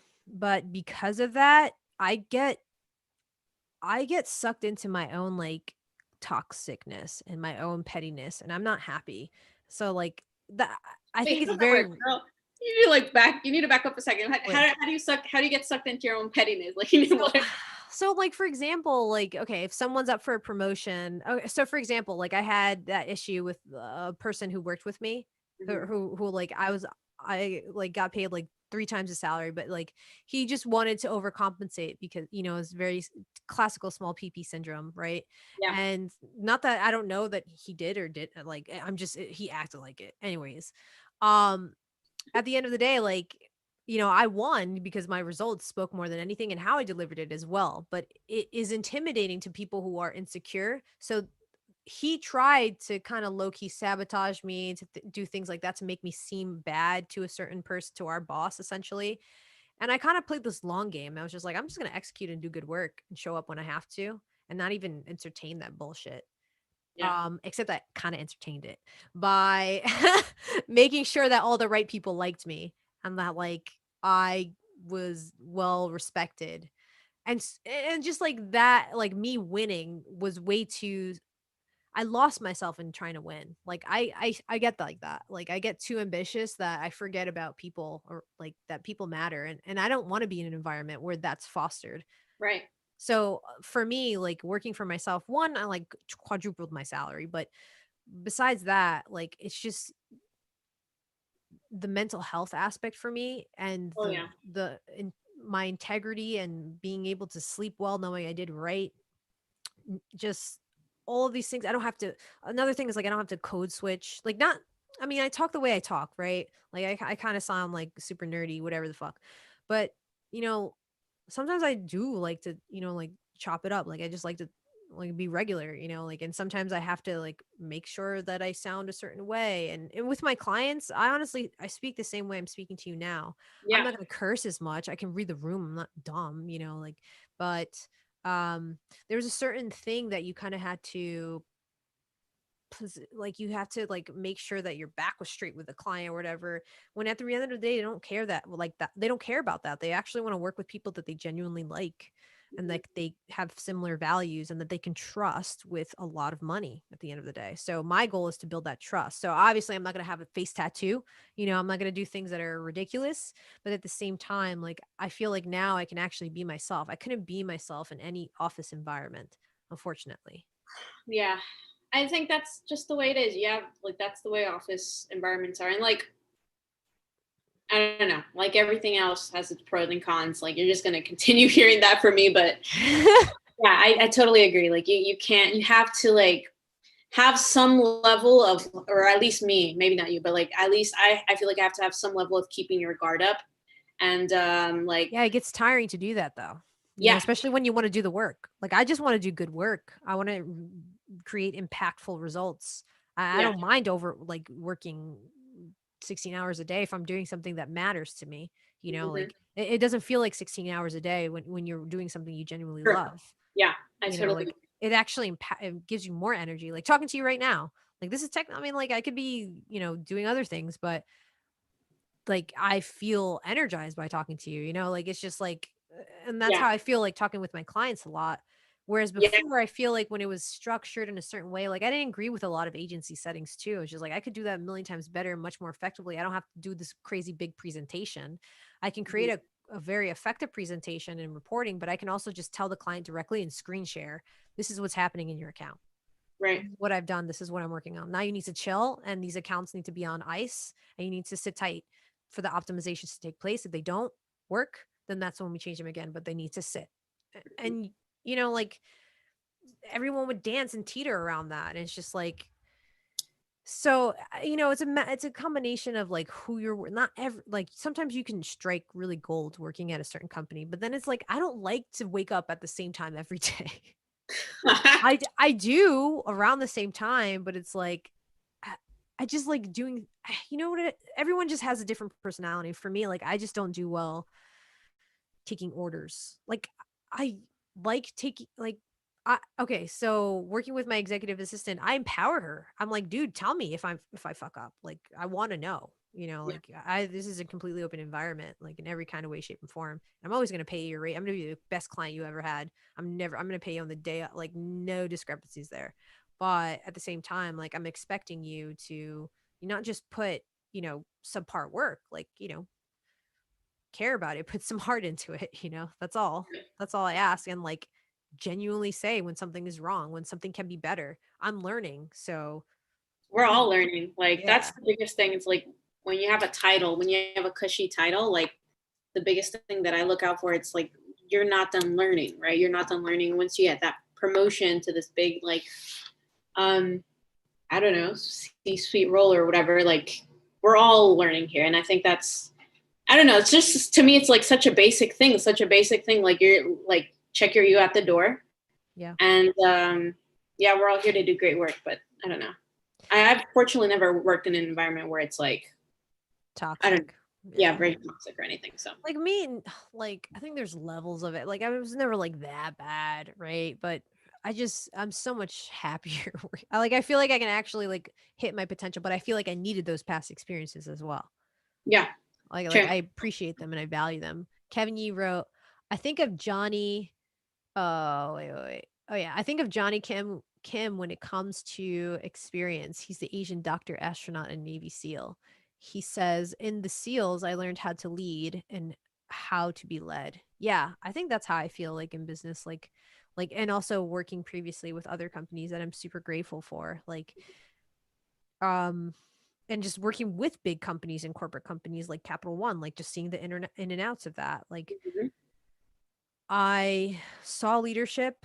Like there are some people that I really admire leadership wise, and like I also allowed myself to be led when it was when it made sense. Like I think I think any good leader can be led. Oh yeah, You for can sure. take a step back and you can just be like, okay, yeah, you had that point. And also that's just like a sign of true confidence. Like I've listened to it. If a child has good criticism, like I'm gonna listen to them, just because not just because they're short and they have a pipsqueak voice. Sometimes they spit straight facts. As you know, with like 17 kids, 17 siblings. Kids. Siblings, siblings, siblings, Damn, 17 siblings, 17 you need to siblings. like So correct this here. I so am not. siblings, siblings. Damn, she started clapping at me and everything. Siblings, This is you need to like siblings. you need to support a Latina. You gotta like put me up, not I put me know, I can't be like, "Yo, this is another statistic." sick No, teen mom. No, no, yeah, I Kevin agree has, though. like, 3 we have, like I feel like you have, like, 4 siblings. I have five 5, siblings. okay. I knew it was, like, a number that's just a lot in my The brain. youngest is like 5 years old, and they do spit straight facts. Yeah. Like I am like you should be an adult right now with your current mindset. Can we transfer that into like an adult right now? Because they just think about things so well, first of all, creatively, I was and gonna say that. they question things, they question why is it the way it is, like why, like, well, this is like a stupid example, but like my brother asked me like why do we live in houses, and I was like what. He was like yeah, because we were I was driving from You Target, wanna live outside? like no, he really said that because I was driving us back from Target back to the house, Yeah. and he was like why do we sleep inside, and I was like because you want to be safe. And then he was like, why don't we just sleep outside on the grass and then we can go back to like another store the next day? I think he's just used to going to stores or he's used to going places. And he was like, why don't we sleep on the grass? And I was like, Do you wanna try? I would be like, what? "Okay, let's try."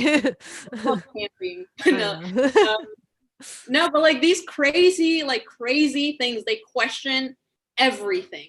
Yeah. And it's like refreshing, like really refreshing to like have a tiny child next to you, even though they can be annoying sometimes, but like, Yeah, they're so um, annoying, but they're so, like, insightful. Like, dude, okay, so I have this theory. It's not really a theory, it's just something that I say a lot. Okay, so I think the best marketers are the ones that are the most curious and that actually have the balls or the chutzpah, I like to say, because I don't wanna use balls so much because it kinda sounds a certain way, even though I just said it, but whatever. The just like chutzpah. cojones. Yeah, cojones, that sounds cooler. It sounds so multicultural. They have the cojones. They have the cojones to actually, like, execute what they are curious about, like this new idea, this new test, right? Mhm. And that all comes from when you were like, I feel like everyone is really like everyone at the core is like an artist or some kind of marketer or just someone that you were curious once and the world kind of slowly like stripped that away Yeah. from you. So I love my little cousins because they say like first off, they're like drunk people. Like they go off. Mhm. Like they don't even care. They're just like, why you look kind of chubby today? I'm like, yo, you need Yeah. to check your shit at the door. Get the Yeah. fuck out my room. No. They'll say things like, what did my little cousins say once? And I was just like, um, damn. There's so many that I just like it's a normal thing. They'll just Like say just like reckless things. Oh, here's the once thing. my little cousin. So it's so funny. And this is when he was little. He's like 12 years old now. He's like going through this preteen phase.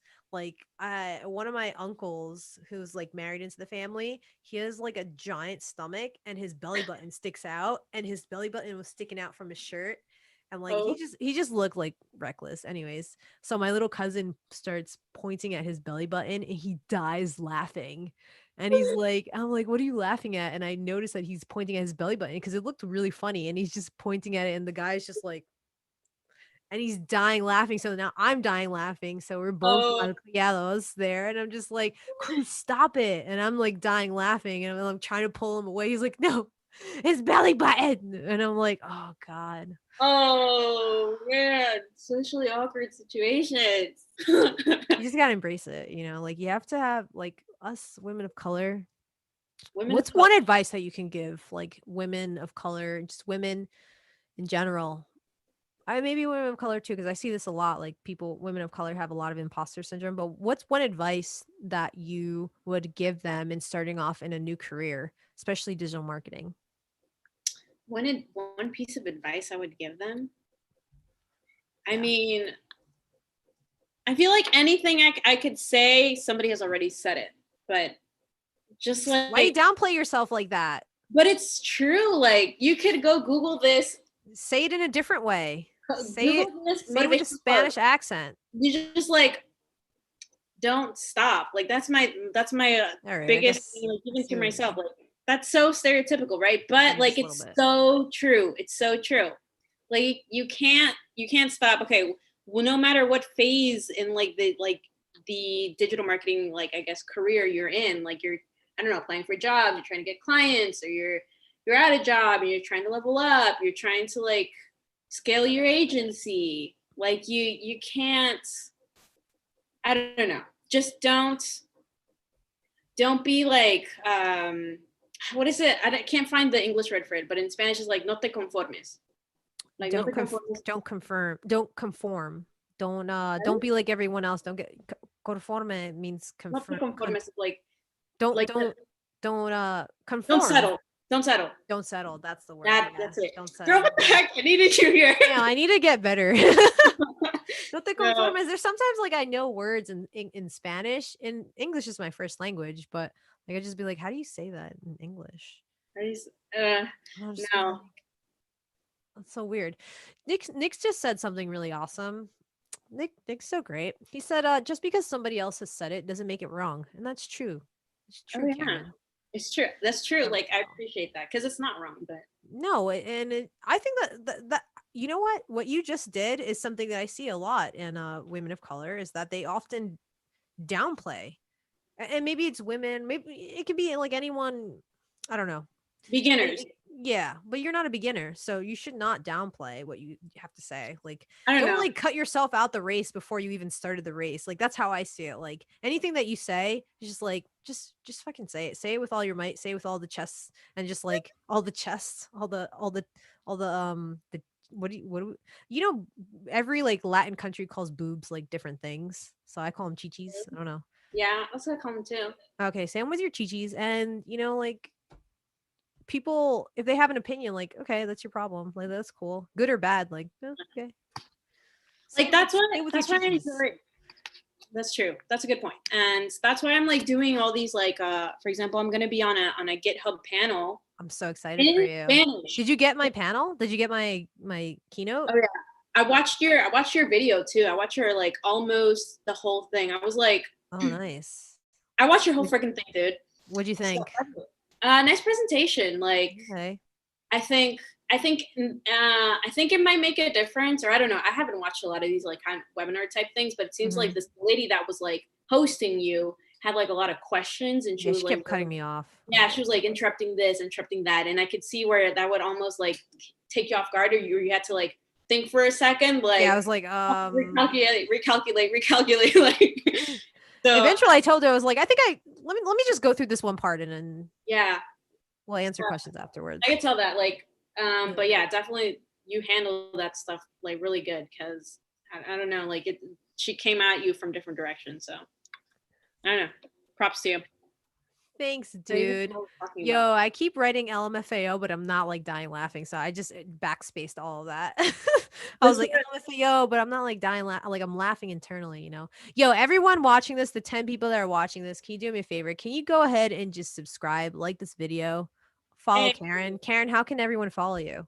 at Karen underscore Chalco, CHALCO. That's me on Instagram. And from there, I'm not sure if I have it right now or I will have it linked my LinkedIn account and all that good stuff on in my bio. So I'm not sure if it's You there could right now. you could send me a link now and I'll just throw it in there. Well, I don't just look up Karen Chalco, Yeah, right? just literally no, just Your go to name is so unique. Like, my is there name is any unique. my name? There's so many freaking Sandoval. Sandoval.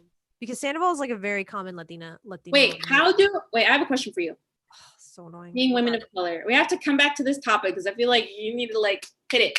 Yeah, I have like ADD. It's bad. I have ADD. I have everything. I just Sandoval. want to wait. Let me just say, Trayshawn is laughing about the chi-chis, but yo, you gotta just say it with your chi-chis. Perfect. Chichis. You gotta say it with Chichi. your chi-chis. Oh, the thing, have you had Oh, chicha? chicha. Oh yeah, of course. Really? I Yeah. haven't. I feel like What I'm not the frick? okay. I knew you would have this drink. Because you like actually like didn't you like live in Ecuador? You've never had this? No, I didn't live in Ecuador. You would I, like spend like summers there. okay, I spent some time there, Yeah, but I didn't even like I went there the first time when I was like 23. Like oh I'm like wow, very gringo. I'm very gringo. you're very gringo. I'm How very does it look gringo. good? Is it like or like what's the closest Delicious. like drink that you can like give me an comparison to? Oh Jesus. Have you ever had atol de elote? Yeah. Okay. So not like that, but like that. What the hell? Like, have you ever had well not that. It's like you know how atol de elote is very like thick. Pause. Yeah. Like it's like yeah. So it's not like this is like a juice. It's so good. I wouldn't say it's like my favorite thing Sweet? in the world, but it has like very like is chicha like corn? Because Yeah. it tastes like it. Made Yeah, out of yeah. corn. So atol de elote is corn. So it has like that after corn taste, but like um but in like a juice form, not like thick juice form. And it's But purple it's and it's but sweet, very it's sweet. okay. That was my number one question. Okay, so it's It's sweet. super sweet. Yeah, it's just very Oh. sweet. It's like tastes like I guess it depends. Everyone makes it differently too. So I had it. Oh my god! And you lived in Woodside. You lived in Jackson Heights, and you never had. Wow, you're wild. Honestly, I think in New York the best like Latino food is like Colombian and Peruvian. Oh yeah. That's Yeah, literally what I grew up on. I grew up on Colombian food and Peruvian food. Like that and is I identify almost like more culturally as a Colombian than an Ecuadorian. wow. Oh And my I feel god. very bad. How I don't dare know. you? I know, right? No, At people least think I'm I'm not a gringo Colombian. like I some people honestly just say. rep Colombia sometimes. I got like mad family out there, so I'm just like, yeah, I'm like Colombian, whatever. And also like my boyfriend's Colombian. See, that works. That It's works like for you. a You it's get on just it. I'm very much immersed in Colombian culture. I like ooh, I don't think I should say that. What? Say it, say it, say it. That means you should. This is the stuff I that gets you subscribed kinda to Cynthia. I kinda like Colombia more than Ecuador. Oh, what? That was it. Oh shit, do you feel the same? No, I Yeah, love Ecuador too, but like it's just different. I don't yeah. know. I That's like mean, the look, vibes. I've I like never the I been like the people in Ecuador more. I've never been to Colombia, so I can't really say, but like from It's my more experience in fun. New York, nah, I'm not gonna say it. I'm not gonna say that. Those words Nah, are nah, coming out of my yeah, mouth. those are fighting words. We're trying to unite the We're Latinos. trying to unite, not Trying to divide. unite. Dominicans are crazy though. I Unite. hear Drayshawn Ryan has a thing for Dominicans. I don't know. I just heard that. I don't know. Um, yeah, stay away from them. They're terrifying. They'll ruin your life. Uh, Kevin Yee says the best fried rice I had was Peruvian. Peruvians make the best chaufa. ¿Cómo se dice? Oh yeah, Chau chaulafan. Chaulafan. Yeah. Oh my god, that rice is so good. Yeah. Peruvians make the best chicken. Like there's a Wait, what? rivalry between Whoa, whoa, whoa. oh, I was just about to say there's a rivalry between Ecuadorians and Peruvians. On fried And chicken?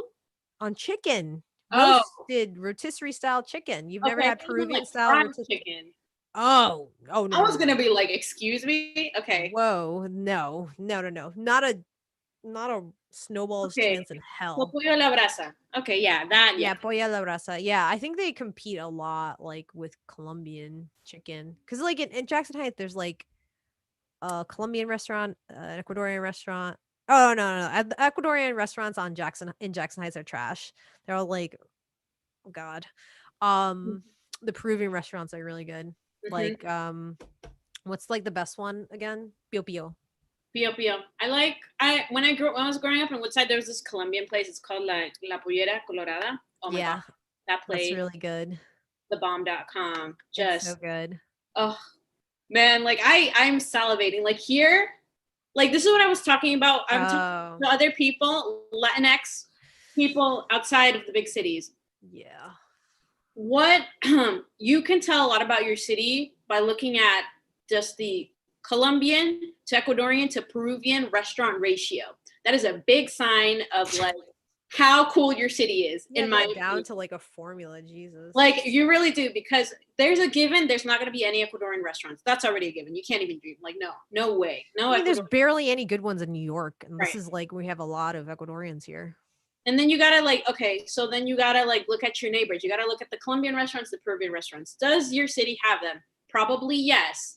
The thing is like, how good are they? Are they super bougie? Like just like we're catering to the upper Gentrified. class? Yeah, gentrified.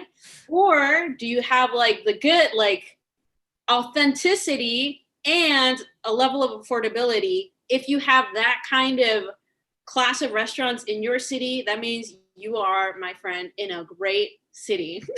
That's all cities.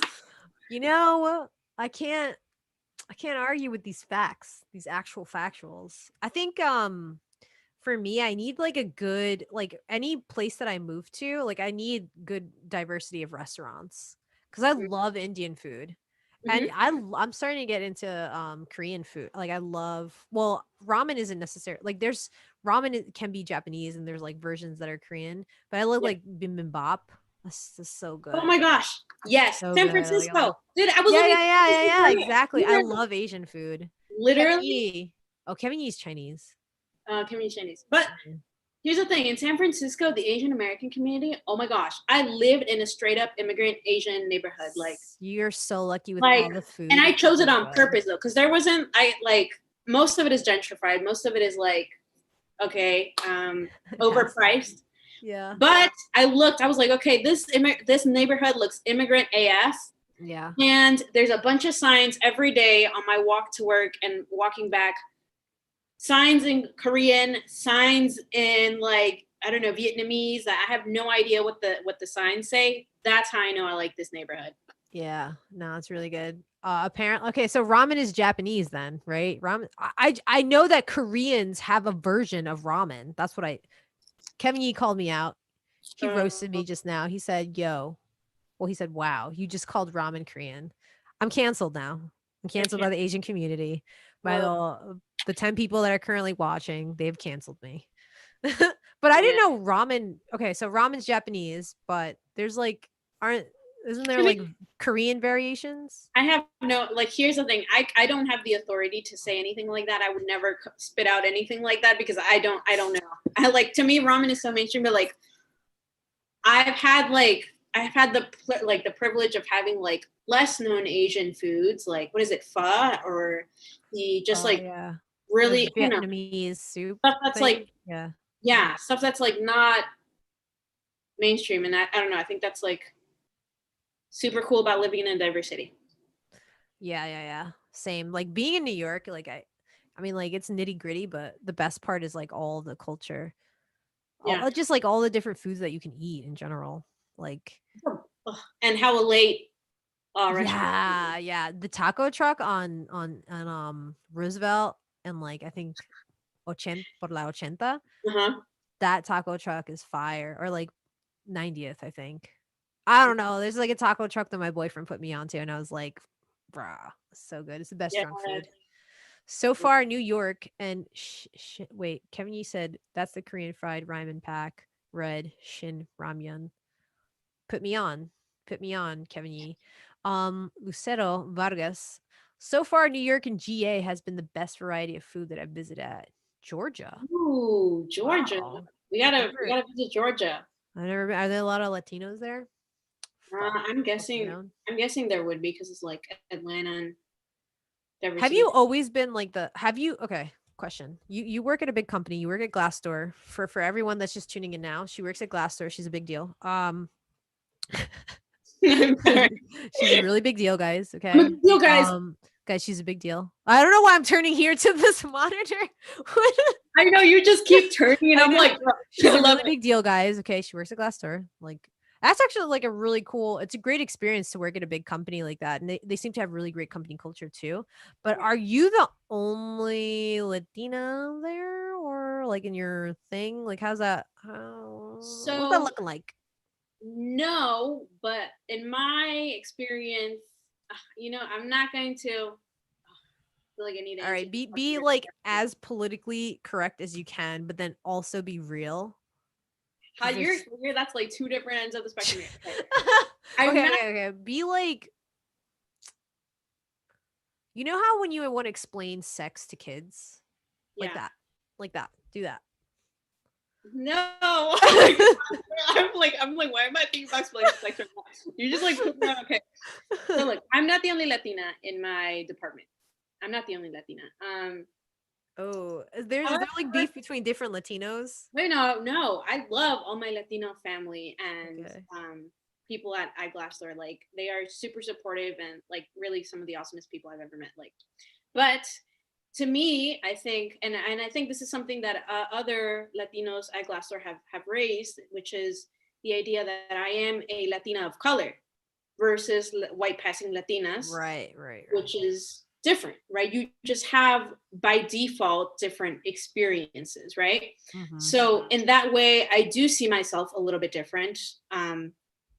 That doesn't make me any more Latina, or I don't know, different levels of Latina. Like you just have different experiences, and so for that reason, I'd say yes. And I mean, like, no, I'm not the only Latina, but I do think the color of your skin, even within the Latin community, like does give you different experiences. And like I remember like this one super like this super inclusion, diversity and inclusion lady in the marketing department, like she said like when they saw me, they had several other Latinas working there before me, but when she saw me, she said they finally hired a Mexican.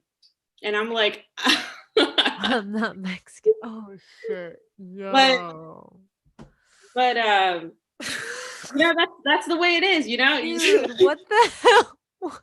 It's like we've come this far and then it's just like, yeah, you just took everything I work. I just got a job at Glassdoor. Thanks. Thanks. it's funny. No, like, and that's but I think that's what makes it so interesting. Like even within the Latin community, there's just so many different experiences. There is just so much. Dude, It's I'm in this weird limbo. I was telling you this before the call, like, because my experience is like, I grew up in partially in the hood and then partially in like white suburbia. Like, I moved, my family moved at like, well, by my family, me, my dad, and my brother moved when I was in the second grade, right? And like, in the hood, I was considered white essentially. And then it's like everything changed.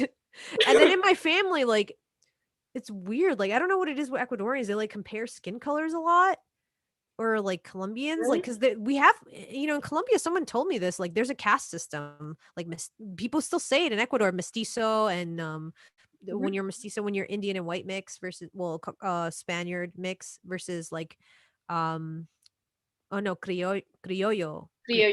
criollo is when you're white and Latin white and Indian mix, I think, or I'm not you're sure. actually Spanish. Your lineage is Spanish and you're not mixed. So there's a caste system that still kind of exists because people talk about it. I'm like, I've read this in my textbook. This is real. Like, Um, have you heard though of that study in Mexico that was like the lighter skin you are, yeah. more likely you are to move up the corporate ladder?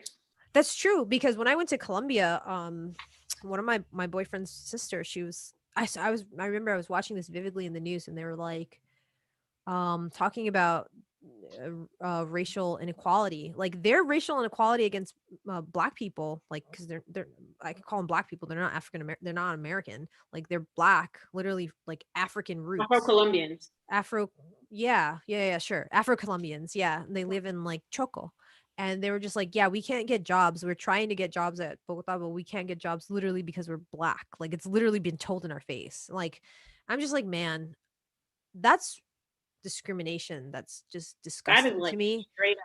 That's just disgusting to me, but we experience that in our countries, and I've seen it. Like, I've seen, like, I'm in this weird thing where I'm not white passing, but, like, I'm tan, like, but I'm also light skin. So it's just like, and then as of recently, all of these things, all these words keep popping up, but I'm just like, I'm I'm actually lost in it. Like, I'm just like, okay, so I'm privileged, but I'm not privileged. Like, what is this? Like, I don't feel necessarily privileged. Like, I grew up in Section 8 housing, but I guess, like, everyone that comes to this country, is privileged to some extent. I'm privileged because Yeah, of many different things. it's relative. That's the answer. It's all Exactly. So then relative. these things get thrown at me, and I'm trying to navigate it, and I'm just like, I don't even know anymore. And, like, I think I do, like, maybe have, it's just so confusing to me.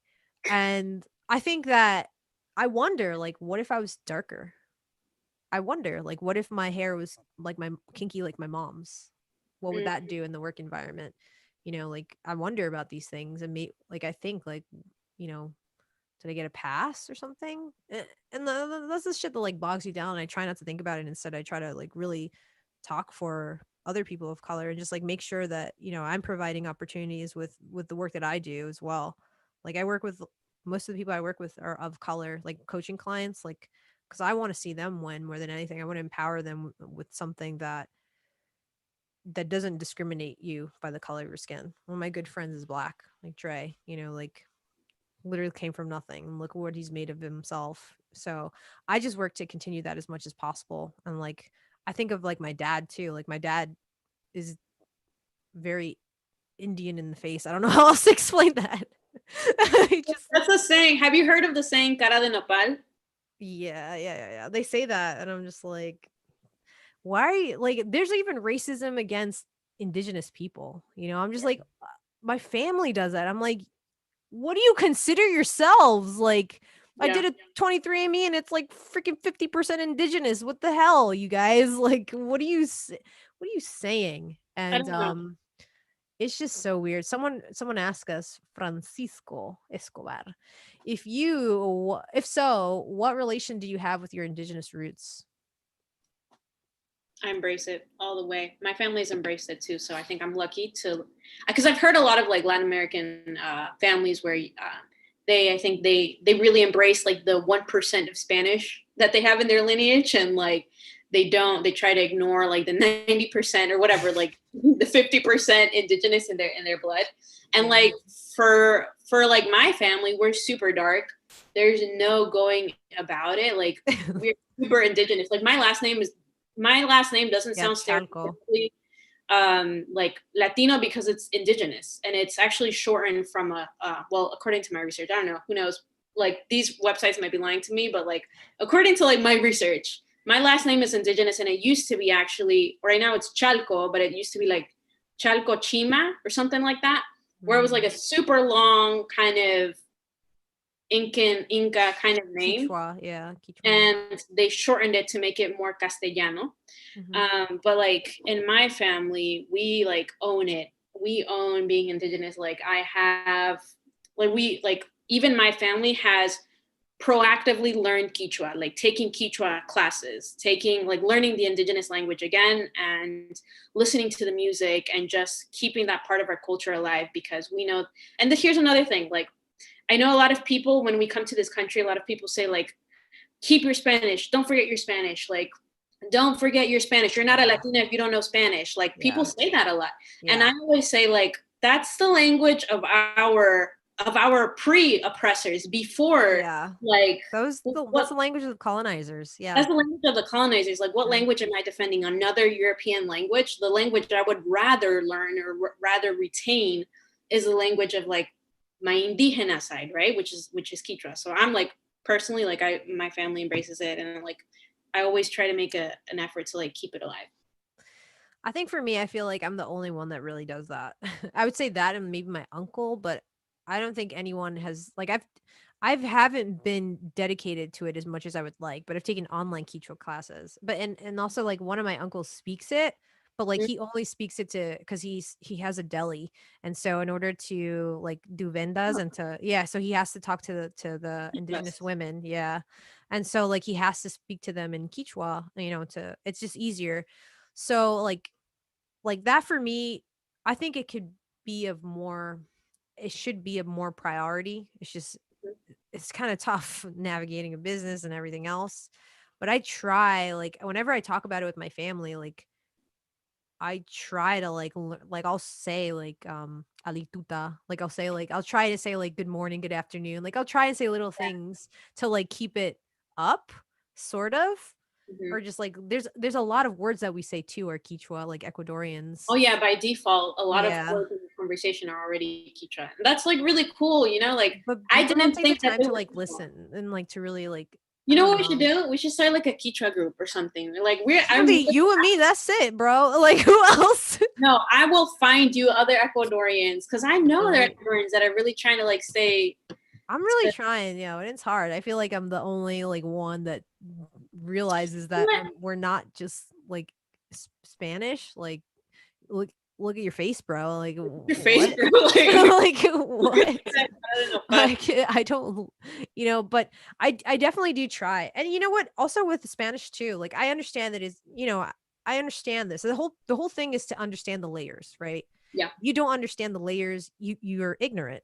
So I understand the layers. I also think it's important to speak Spanish. Like, Yeah. I'm the only grandchild of all my of all my grandkids, of all my grandparents' grandkids that speak Spanish because I was the last one to be raised with the only one to essentially be raised with them when my parents had me young and all that stuff. So I do speak Spanish. I work to improve my Spanish, which is why I actually want to spend a couple years in Ecuador and Colombia just to beef up my Spanish, just to get better. Like you have excellent Spanish, but I think it's important. Like, I want my kids to speak Spanish. That's why I'm dating and I'm aspire to marry someone that speaks Spanish. Part of the overall plan. I love it. Yeah. I mean, that's why I'm like, even honestly, I'm used to speaking Spanish in a very informal way. But I'm like aspiring to speak it like in a more professional setting, which is why I'm doing this like panel in I'm Spanish. so excited And for who you. knows if I'm gonna screw it up? I might totally screw it up. But No. hey, like I was like, I would rather like this is so exciting to me. Like this is like my worlds colliding. My like Yeah. Latina self and my digital marketing or like my tech world, like in one like event. I was like, I have to do this. I might completely bomb it, but I have to do it. No, no, no, no. Don't even worry. Don't do that. Like, don't set yourself up for failure. Don't even think about the No, but bomb. like I enjoy like Yeah. the Follow like the that makes me excitement. Think happy about the though. excitement. Don't even mention the bomb. Like, you're No, so no. excited about this. But Focus here's on what I'm that. saying. Like me bombing would still make me happy though. Like that's how Ah. excited I am about this. Like I am so happy. I would be so happy still if I bombed it. Like that's why I like talk about it and I still bring it up and I still like bring it up as a possible outcome because it totally could be and I would still be like happiest person in the world. That's awesome. That's super awesome. I think we're gonna wrap up here. Oh yeah. I'm hungry and I see you getting a little antsy. So you're like, yo, what time is it? Any last questions? Hey, if you enjoyed this live stream talking about digital marketing and being different in the workplace, Yeah. this honestly you can relate if you're I see the same shit in Asians, like in the Asian community. I see the same shit in the black community. Like I wish we all found more commonalities as opposed to differences. And it's honestly commonalities. Is that a word? I don't know. Commonalities. Yeah.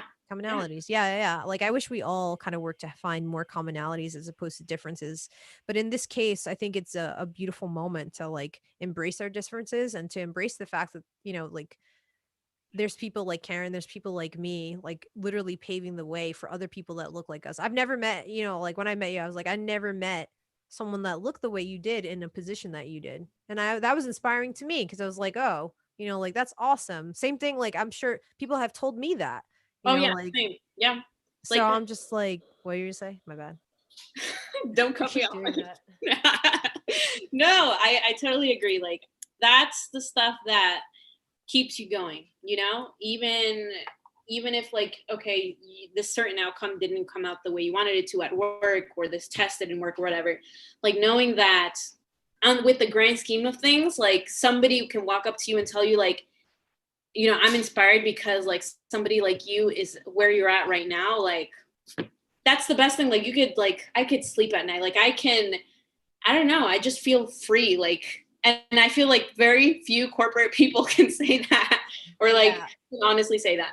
It's so special, and like you're the first of your generation to do all of this. Like I'm the first of my generation to pave this way, like I'm the first of my generation to actually like not live a life of poverty. You're the first in the generation to like especially that you're older sister. Like for me, I'm an older sister as well.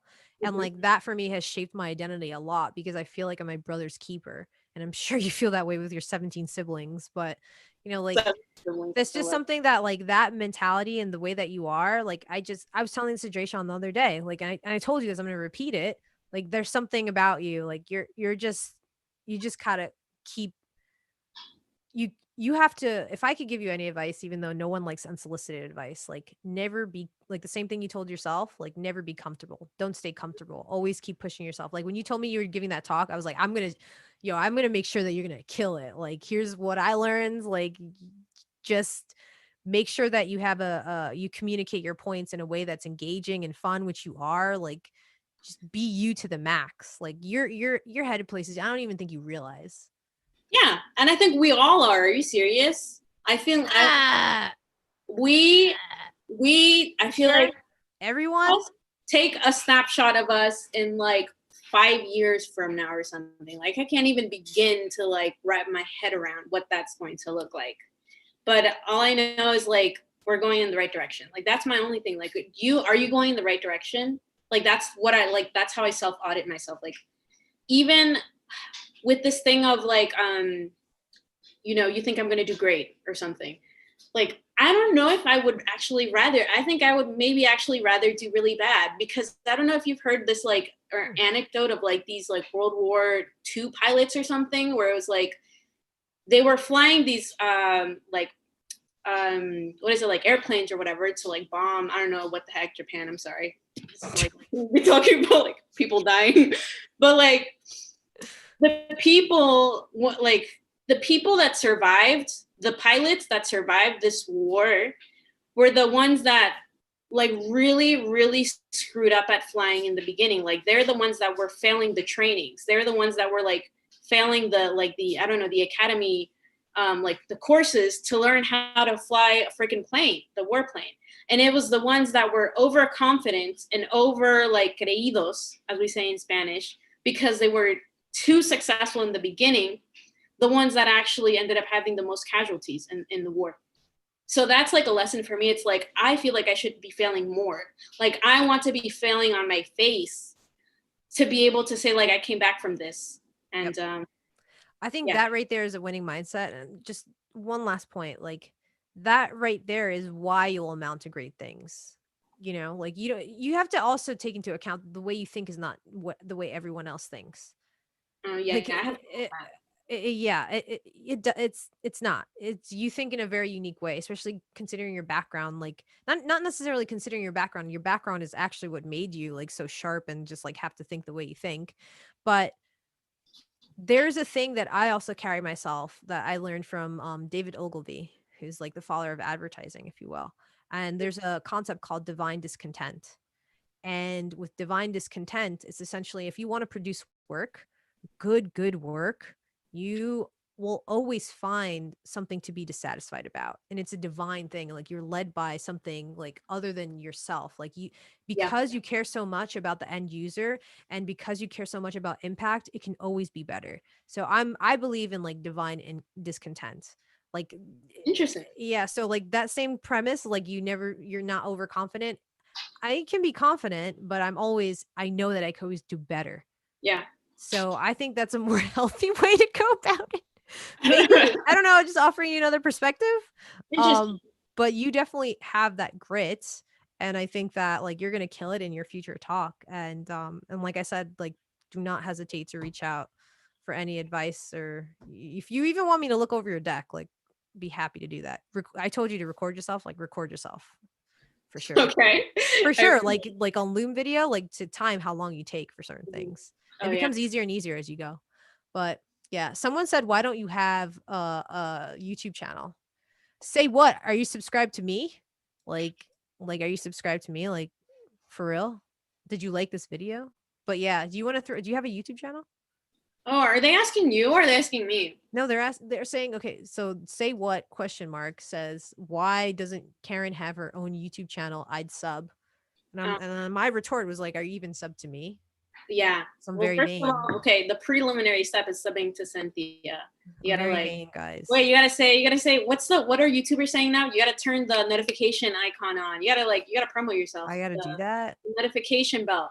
Like this Okay. video, turn the notification Yeah. bell, subscribe. Yes, do all that. And then I will start my YouTube channel once I get super, super, super famous, like a famous you guys can't even imagine right now. No, she's gonna start a YouTube channel ASAP. I'm gonna make sure she's gonna do it. No, absolutely. Excuse me. I'm gonna make sure. I'm gonna hold you accountable now. What Now you like? you're I'm gonna Uh, bother you until you started. And I'm like, hey, what are you doing? Did you start your YouTube channel yet? no. What I'm gonna do is like build a wait list. You need to send. I'm gonna build a list, and then when I do make my YouTube channel, I'm gonna like start out the gate with like a bunch of people subbing, guys. This is the strategy. Wow. This is the Wow. marketing. I thought she said being overconfident was a sin, but okay. Wait, I never said No, I'm just kidding. Everyone, join Karen's waitlist. Follow her on Instagram. Harass her. Let her know that she needs to start a YouTube channel.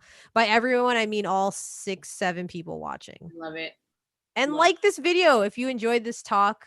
If you enjoyed live streams like this that are much more casual and not so much technical, yeah. let me know. You could do that. You can let me Also, know that works. You can email Karen email at me. her You email, which is just like no, actually, no, just don't email her. Just DM her. DM me, and you'll find everything on my Instagram. Okay, guys, like this is my landing page, and you can find Just how to follow her. What's your Instagram like handle? at Karen. Underscore Chalco. Mm-hmm. Okay. And feel free. Also, like I feel like we need to hear from the audience. So, like if there's topics that the audience wants to know about, like tell Cynthia. You gotta harass Cynthia as well. She's a Don't harass me. content creator. I'm a Guys, very busy you gotta person. harass her. I'm Tell very her what you want. Tell her what you want. All right. I'm gonna hire you to do my YouTube channel. You're way better at it than I am. Yeah, what Karen said. You could do that. Let me know what you guys want to see on this channel. I'm recording a couple of videos. Uh, can I ask you for advice for videos? Like obviously offline. Yeah. Yeah. When you have the time. We're all busy people. Okay. Thank you guys. Thank you everyone for tuning in. This was a I mean, I want to say it wasn't that random because we like planned it, but like not really. Like we were just like, oh, you're free at Yeah. 1. We're like, oh, just kidding. I forgot. So let's just Casual. I let's love it. chill. I love it. Yeah. Yeah. Thank you so much for being on my channel. I appreciate it. And keep doing you. Like I said, you need help with that. Just whatever, anything. Just let me know, okay? Okay. Okay. We'll DM each other. We'll stay in contact. Namaste. Namaste. Saludos. Saludos, everybody. Peace. Peace.